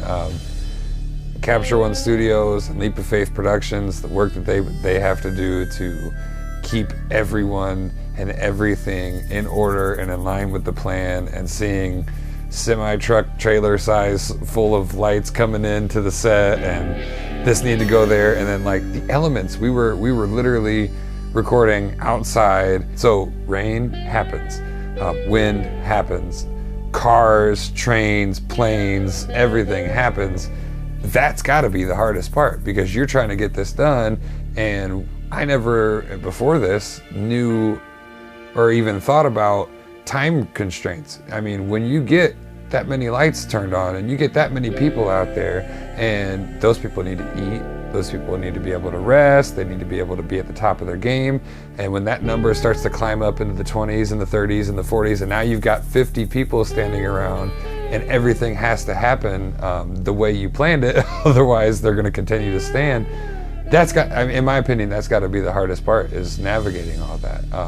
I was blessed to be a part of helping with that, and I see now that it is a team effort, and that's going to be something I remember for the rest of my life. We had a couple of experiences, one in particular where someone said, rain's coming, 5 minutes, and we had 50 people there. I'm not kidding you, 50 people, and fires lit and torches lit and cameras and lights literally everywhere, thousands of dollars outside, and they had to make a decision. And I would have just stayed frozen for the whole 5 minutes. So I don't know how Matt and Jack are able to do what they do, and that's got to be the toughest part.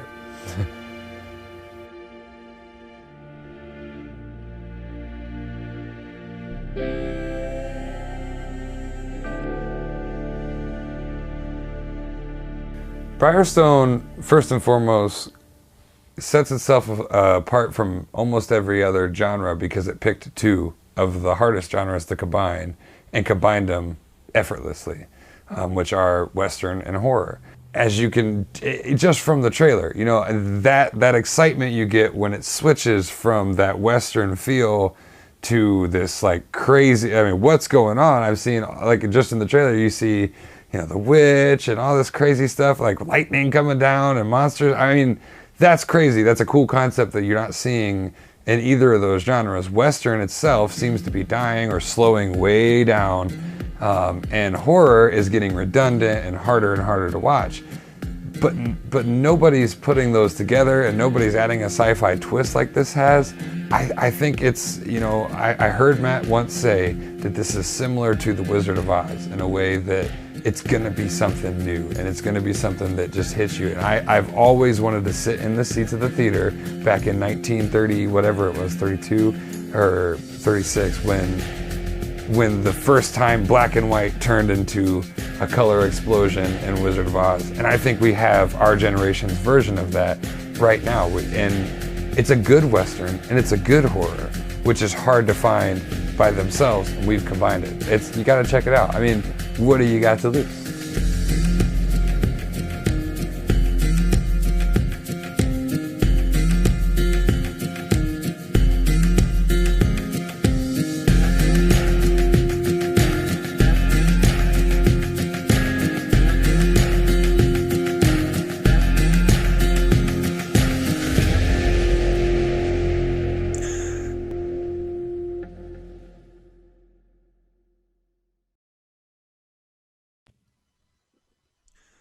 All right, welcome back to the H2G podcast. Man, I'm having a good time today, and it's just getting better and better. For Artist Spotlight this week, we have a face that you may know and a voice you may recognize for those that don't choose to watch us every week. Brian BUSTA Barnett, I always like to call him by his full Facebook name. How are you, buddy? I'm doing good. I'm fine with the BUSTA part. I actually got that name from the Boy Scouts a long time ago. So it's just something that's just stuck with me, and I still in touch with all the Cub Scouts and Boy Scouts, and they still call me that. So it's going to stick for a long time. Hey, well, I like it. It flows.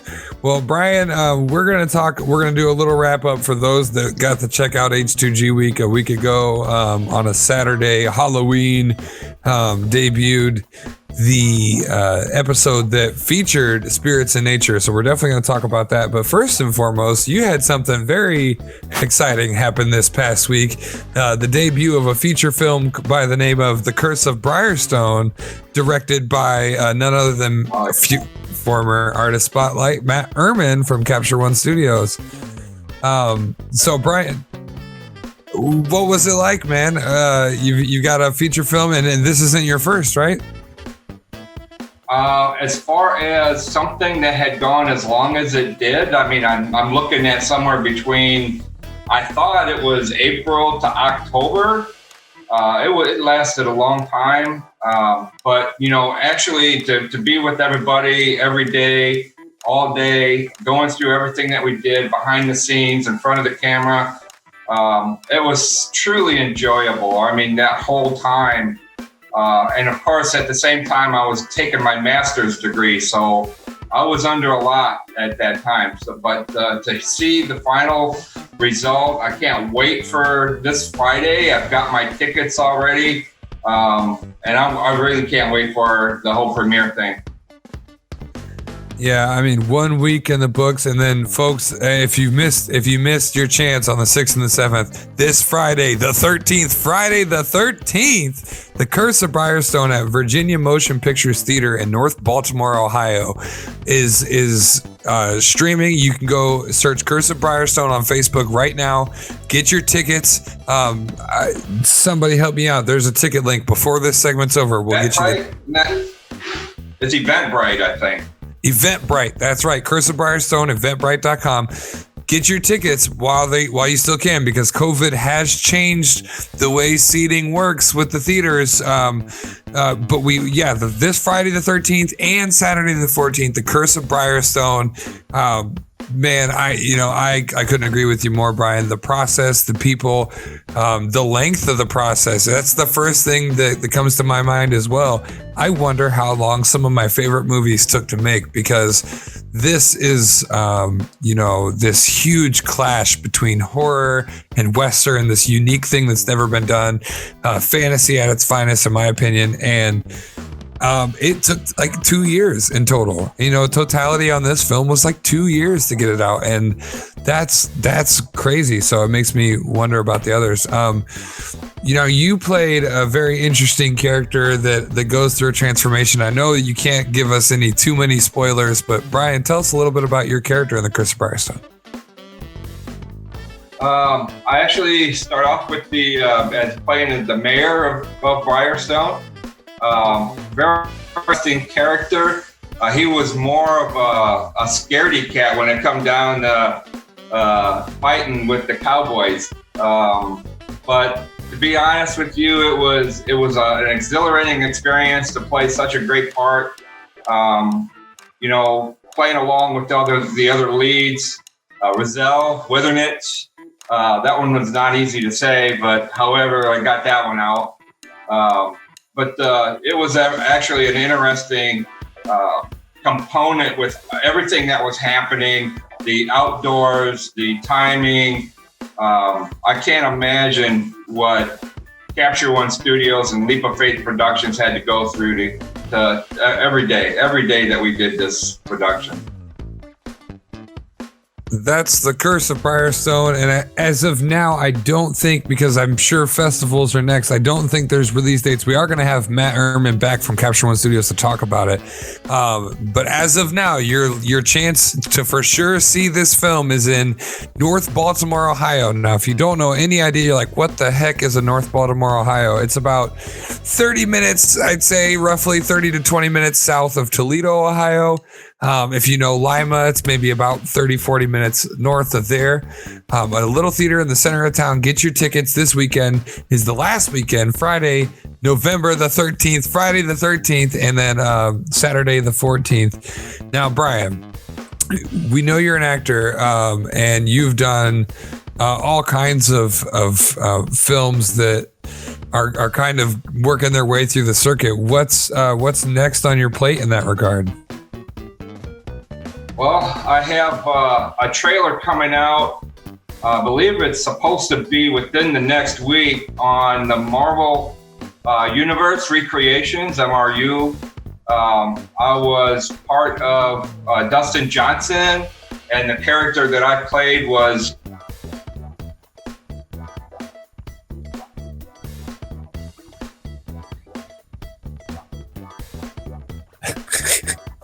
is when the actual video is coming out of the film. Brian, go back to you froze at the character I played was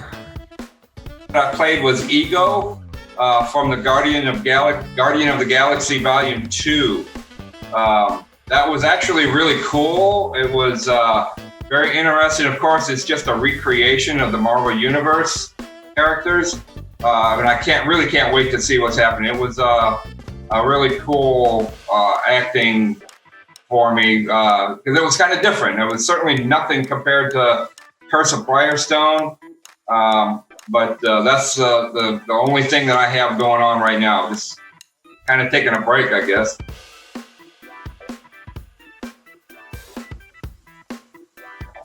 Brian, I have a question for you. Yeah. What is your favorite role you've done so far? Because again, a lot of us don't necessarily know your career like Justin does. What would you say has been your favorite role and why? Well, I've been in front of the camera. I've done behind the scenes. I've also done theater. Some of the, what do you say? I can't think of the word, but some of the stage work that I've done was Fiddler on the Roof in Oklahoma. I actually played a sheriff in that. And it seems like a lot of the filmings that I've done, I've always been a civil servant. 2015, I did Emily's Story and I was the sheriff. But it just seems like I'm always a civil servant. Like with the Curse of Briarstone, I was a mayor. So it seems to be I seem to fit that part. I've been told I fit that part. But it was kind of cool playing a Kurt Russell character in Guardian of the Galaxy. That was pretty cool. Yeah, a little different. And I have a question. Oh, sorry, Tony, go ahead. So B3, I just want to know what's your master's in? Actually, I have it in organizational behavior. It's my MBA, my business degree, and I'm really into organizational culture and leadership. Okay, awesome. Yeah. If you could play any character in any movie, what character would it be and why? Wow. What character would I be and why? Like for me, I never really gave much thought. Yeah, go ahead. Really gave much thought to that, but I will take anything and try to fit that character. So it really doesn't matter. I will change my appearance. I will do whatever I have to do to fit that character. I truly enjoy trying to fit it. So I'm not too sure, Tony, what exactly I would want to get into on that part. Okay. Well, thank you. Brian, you mentioned you've got a chance to play a civil servant a lot, and that's in your wheelhouse. What's one of the first things you do or you've done when you've got a script? How you prepare? I guess that all depends on how much time I have to prepare. I have had some scripts that, I had to learn within the next couple of days. So really, it's just about going over the script and understanding who you are talking with, who you are working right across with. And I actually deal with that, fitting in with that character that I'll be talking with and who I'll be interacting with. So yeah, I can be a pretty emotional character. And I guess maybe to go back with what Tony had asked, what character would I play? I would really want to do something very emotional. I feel like I have that inside of me. I just not have had that opportunity, but I think I could really, truly like to get into that. Thank you, Brian.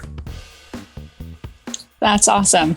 So you mentioned you're playing Ego, or you played Ego, which kind of ties into what we were talking about earlier with our Marvel movies. So I would like to know, what is your favorite Marvel movie? Oh my. Well, honestly, I haven't really watched a whole lot of them. I never even watched a Marvel movie up until this character that I played. Oh, really? Because he's a DC guy, aren't you, Brian? Yeah, but I grew out my beard. I grew out my full beard for the first time in my life, in order to kind of help look like Kurt Russell in that video. But nonetheless, it worked out good. I did have about a month to grow out my beard, and it looked pretty decent, but that's not me. Well, he's such a good character in the second Guardians of the Galaxy. Yeah, so I would love to see a picture of you as Kurt Russell, because full beard, yeah, it's an iconic look. Yeah, I'd like to show that up here if I can get that up. That would be cool. Yeah, send it to me. We'll put it on the B-roll here. Brian, before we switch over to talking about the awesome experience that we all had together in Fremont, one last question.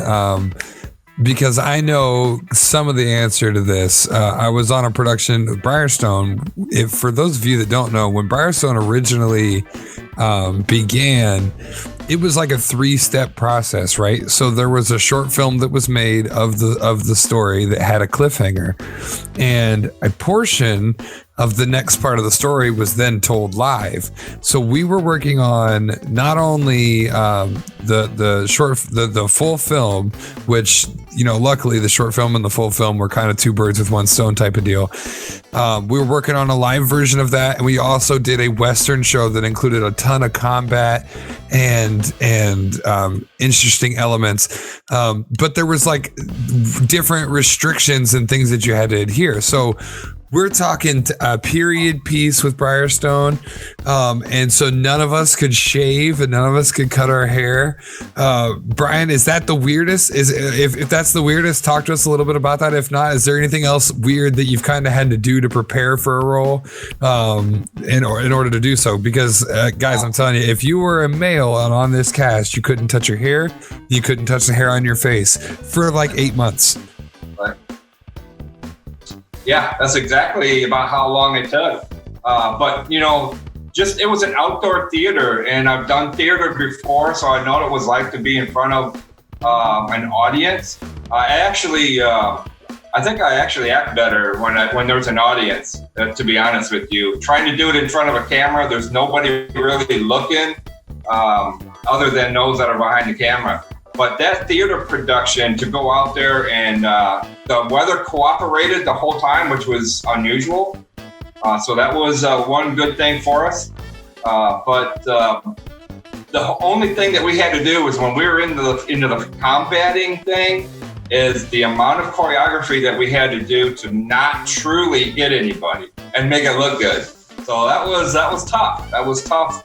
Not just one day, but throughout all of those 8 months that we were doing that whole production. Yeah, shout out to Johnny Lay and Mackenzie Banu that did the choreography on man. And I said Banu because I was thinking of Matt. It's B now. Everybody should know from way back in the previous one, but she's gonna get a laugh. I did it on purpose.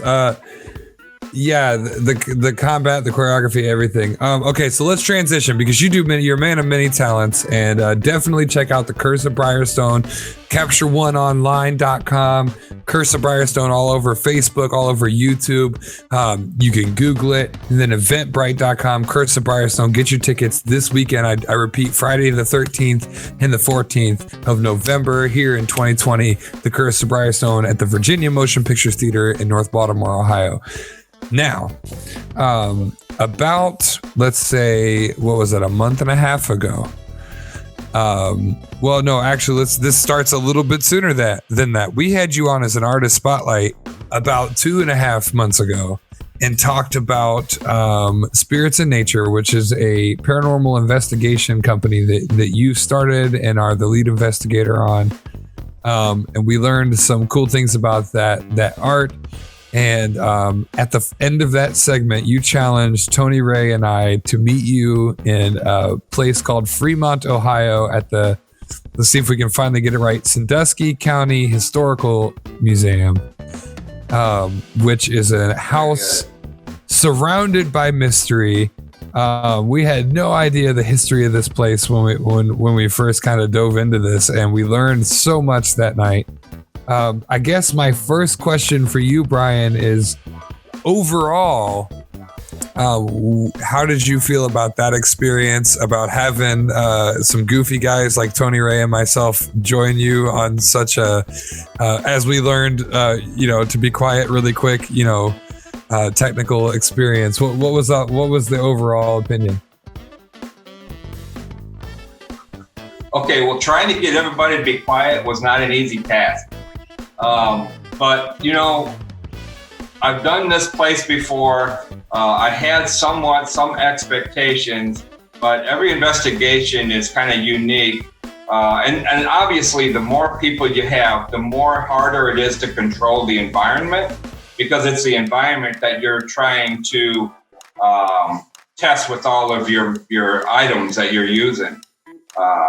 But that experience, I cannot wait to offer you guys, the whole crew, for a chance to go to an investigation that is a truly haunted place.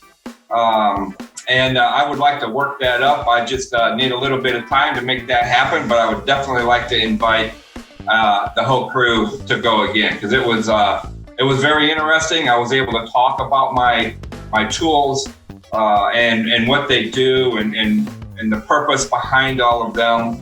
Of course, my wife, Karen, she just kind of hangs in the background.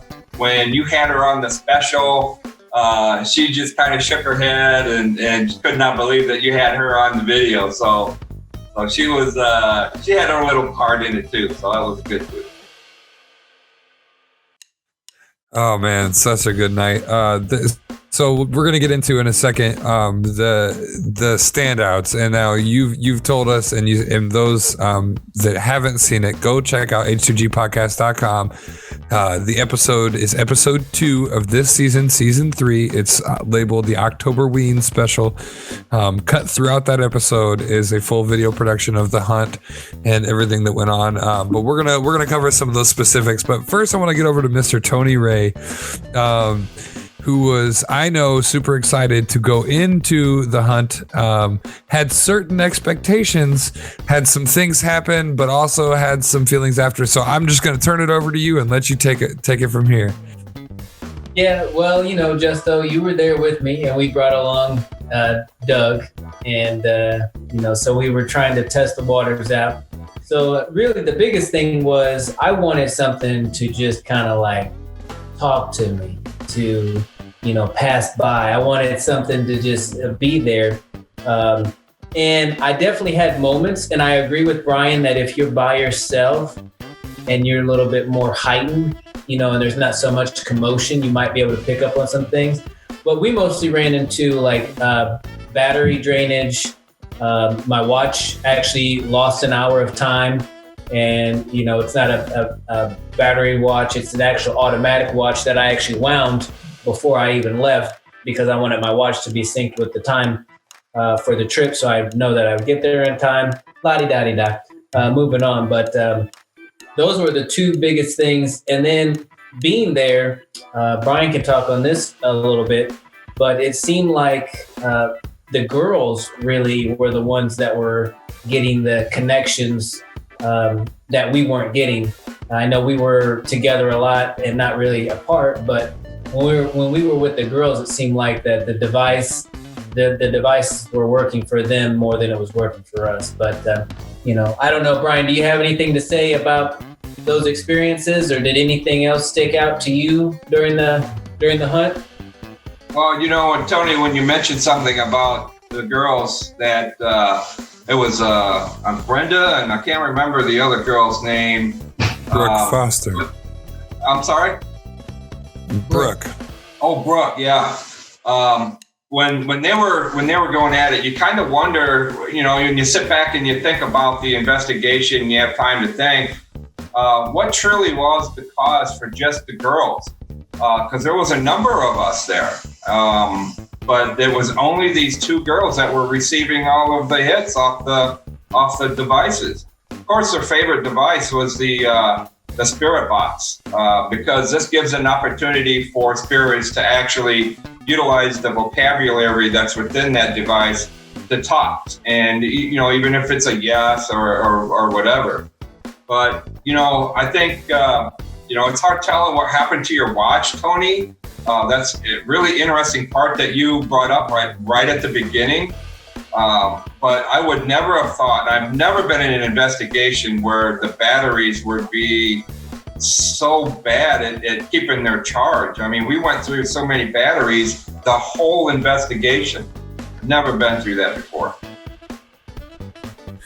Yeah, Tony, Marvin, and I went on a shoot in Springboro, Ohio with the same cameras, the same batteries. We ran 2 cameras with 2 batteries in them, newly charged, for what was that shoot, Marvin? 6 hours?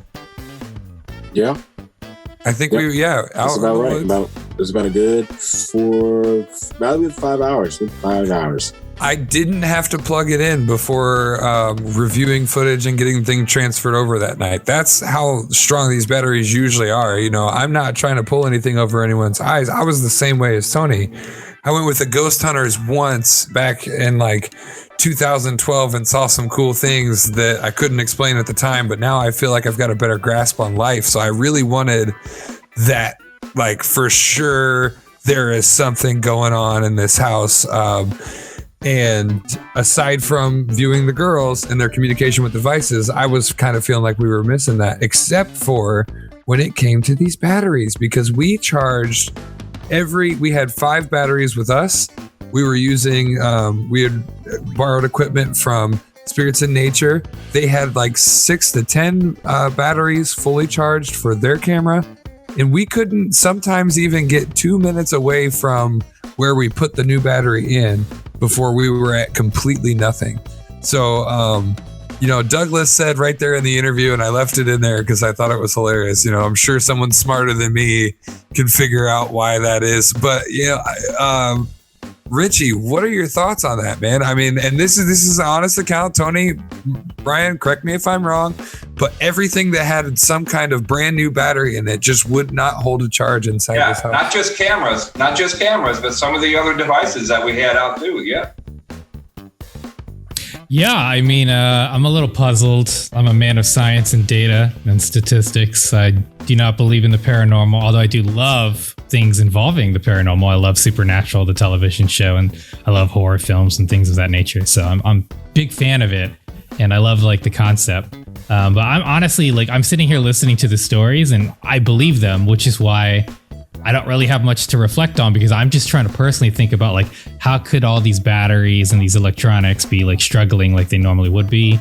It doesn't, like, I'm trying to think of what would cause a battery to lose its power so significantly like that. Obviously, other than spookiness, because that's clearly what is the resounding idea, is that that's what's causing it. But I don't know. I'm really trying to think like, hey, is there any sort of science that could really like dictate this? I'm a little lost for words right now, because I've just been listening intently, and the watch, the mechanical kinetic watch being pulled back that Tony mentioned, and the battery's not holding charges, man. That's interesting. I really like that, to be honest, because it's not something where you're looking at it from a context of like, maybe possibly this happened. This definitely happened. So I find that very intriguing, to say the least. So I'm going to reflect a little longer, because we're running out of time. But if I can think of anything scientific, I'm going to come back at you, Brian, because I'm very curious about this stuff now. I'm very curious. We'll go around the horn here in a second. One last question for another on the panel, and then we'll get a little more out of Brian about some of the events. Marvin, the reason I'm skipping you, Christy, and I'm coming back to you, don't worry, but I just know you both are critics, so we've got a word from the critics. Marvin had expressed that he's got some belief in these type of things. Now, you've heard about the battery drainage, and if you see the special, you'll even see at one point, I just had to be honest and turn the camera to Tony and say, what's going on? And that was our first of like, what was it, 8 total interviews we needed to shoot in this room, and we had charged in our hotel room every battery between the hunt and the new shoot. We should have had about 14 hours of battery power between all the batteries that we had loaded up in these interview equipment, and we were down to our last one in less than a half hour. But Marvin, the thing that kind of creeped me out was, like Brian was saying, what is it about these girls? These girls would get on the equipment, and it seemed like even in one of the clips, and like, again, this is on the Octoberween episode, Tony and I were kind of like, we're messing up their mojo. What are we doing here? And they said, don't worry about them. They're with us. And then finally this box starts talking to them again. And it was like this all night long, that they were getting hits. And we were trying, every one of us tried all the devices. We were up in the attic, down in the basement, in the darkest, scariest rooms. And these girls, just one thing after another, phone issues, all kinds of stuff. What are your kind of thoughts from the outside about how they kind of cling to them?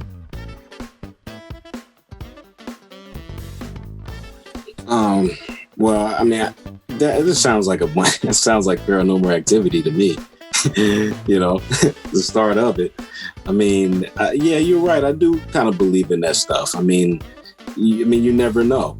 I mean, because like you said, the foundation of how long that place has actually been there. I mean, whoever's been staying there before, I mean, you don't know. I mean, every place you go and explore, whether it's a haunting or not, has a history behind it. And that to me is like, you know, always will find room to believe in it, you know, even if you don't even if you have room to doubt, I'm pretty sure there's something, you know, that's unknown, that's worth exploring to find out, you know. So, I mean, that's my take from it. Oh man. Well, that being said, I'm going to come back over here to you, Brian. And, you know, first give us kind of, your rating as far as creepiest and most high activity nights and, you know, this kind of sucks, we should pick another night type of deal, where this hunt sat. And then I want to hear what you have in mind, and we'll go around the horn and see if we can get people to agree to get another one of these things cooking up and going here. What do you have in mind next? So the first question, what's your biggest takeaway and overall ranking as far as scariest and not scariest of the hunt that we did so far? And then what do you have in store for us next? Sure. As far as rating this investigation to the minis that I have been on, I've been to Waverly Hills in Lexington, Kentucky, Bobby Mackey's in Wilder, Kentucky. I've been to the Mothman Festival in Point Place, West Virginia, with the TNT bunkers that they had, really spooky over there. But where I rated this one, you know, and I've been in well over 100 investigations. I'm going to kind of rate this one in the middle, but the experience that I had with the H2G podcast crew, I really did enjoy that. So that's what I kind of look forward to next. And talking about that, I would like to see us go into the Ohio State Reformatory, where I have had some definite experiences there. And I know for a fact that the East Wing has spirits that are just embodied within the jail cells, and they will run up on you. You will feel that to where they will run up to you and feel like they ran through you. But that's not just my account. I've had many friends. I've experienced that the entire building. I went into places that the public just doesn't go. So it was really, really interesting. I think that would be the next one that I'd like to take H2G. All right, well, I'll give you my answer right off the rip so that I don't have to hold the mic for too much longer, because I've kind of hogged this interview like Richie did with Brandy and Kirsten. I'm going to... He said, wait, what? Kirsten? Not Kirsten, but Brandy.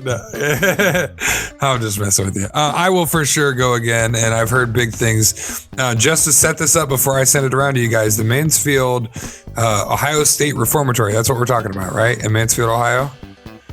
That is the prison where they shot Shawshank Redemption. There is an active new prison built on the same property behind it, and as a part of it, I think all kinds of craziness. We're gonna go around the horn and talk and find out what everyone's verdict is. Richie, if we can work it out, you coming with us to the Mansfield Ohio State Reformatory?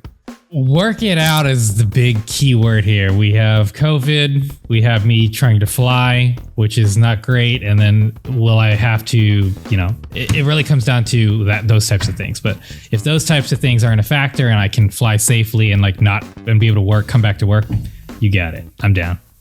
Also, would recommend you guys come out here at some point and do the Winchester Mystery House, because that's a spooky place. Oh, yes. That I would love to do. That would be a very interesting building. All right. Christy, what do you think? Not as far of a trip for you. You know what? I think if Marvin would do it, I might do it. But I'm going to say he's going to say no. Hopefully, fingers crossed. But no, if spirits are attracted to female energy, No. I mean, I'm not a believer, but that's also really creepy. So we'll see. I was going to say, you're not a believer. Why are you so scared? Marvin, she's looking either for a chance to sacrifice you like she's been trying in many scenarios in the past, or what we saw there at the end was weakness, and she's worried you might sacrifice her to a spirit. What are your thoughts? If we can work out everybody showing up to the Ohio State Reformatory in Mansfield, you coming with us? I'm not shocked. Chocolate Thunder wants to brand me the Candyman, but it's definitely worth a shot. You know, if Christy will do it, but you know, I cannot do it if Tony doesn't do it. That's the thing. All right. He knows it's a package deal as far as brothers going in the haunted house. Brothers going in together and they gotta come out together. That's how that works. That's how it works. It's like Bad Boys. All right. Tony. I do want to say there are no bears there, though. Oh. Well, I mean, no reported bear sightings. Well, I might have to consider it, you know. Tony Ray, you've been on one. We saw some creepy symbols, and for those that asked last week, we are still trying to find answers between Brian, Tony, and I. We're still trying to find answers. Those symbols are not anywhere. That's pretty creepy. But Tony, you've done one. You gonna do another one? Well, you know the answer is yes. So it's unfortunate for Marvin and Christy, because now the ripple effect is that Marvin will say, yes, he'll do it since we're going in as a pack. And then now Christy will have to go. So. Actually, I'm a new mother and I wouldn't want to jeopardize my kid. I mean, look at this face over here. She's not a believer, though. They said feminine energy, and you don't exude that at all. You know what? I'm more butch than you are, Richie. So you know what? I should be That's my point. You're hairier, but I'm more butch. Yeah, My goodness. I agree on both of those statements. Well, I hear an over resounding yes, Brian. So it's going to take some thinking and some working. We'll put our heads together. We'll plan this out. We're not going to put a date on it today and do that to ourselves, but we'll figure this out where we get the H2G podcast in totality, joining Spirits in Nature at the Mansfield housed Ohio State Reformatory, home to famous movies like Shawshank Redemption. Brian, thank you so much for coming on the show. Thank you for taking Tony Ray and I with you on this hunt, letting us bring all of the equipment and set all that up. I know it had to have been a pain because it was a pain for us. We were a pain in our own side. So I can't imagine trying to do an operation that you're used to doing with all that around it. Once again, we want to mention the Curse of Briarstone. That's the last weekend that you can see it live is this weekend, Friday the 13th, November the 13th, and Saturday the 14th at Virginia Motion Pictures Theater in North Baltimore, Ohio. Get your tickets at eventbrite.com. And Spirits in Nature, Brian, tell us where to find them. And also, can you give us your last word of advice for people? You're familiar with the show. Yes, I am. But it's always good to be part of you guys.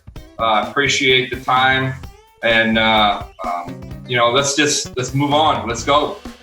Let's roll. All right, folks, you've heard Brian's last word. Don't go anywhere. We have ours coming for you next. You're watching and listening to the H2G podcast.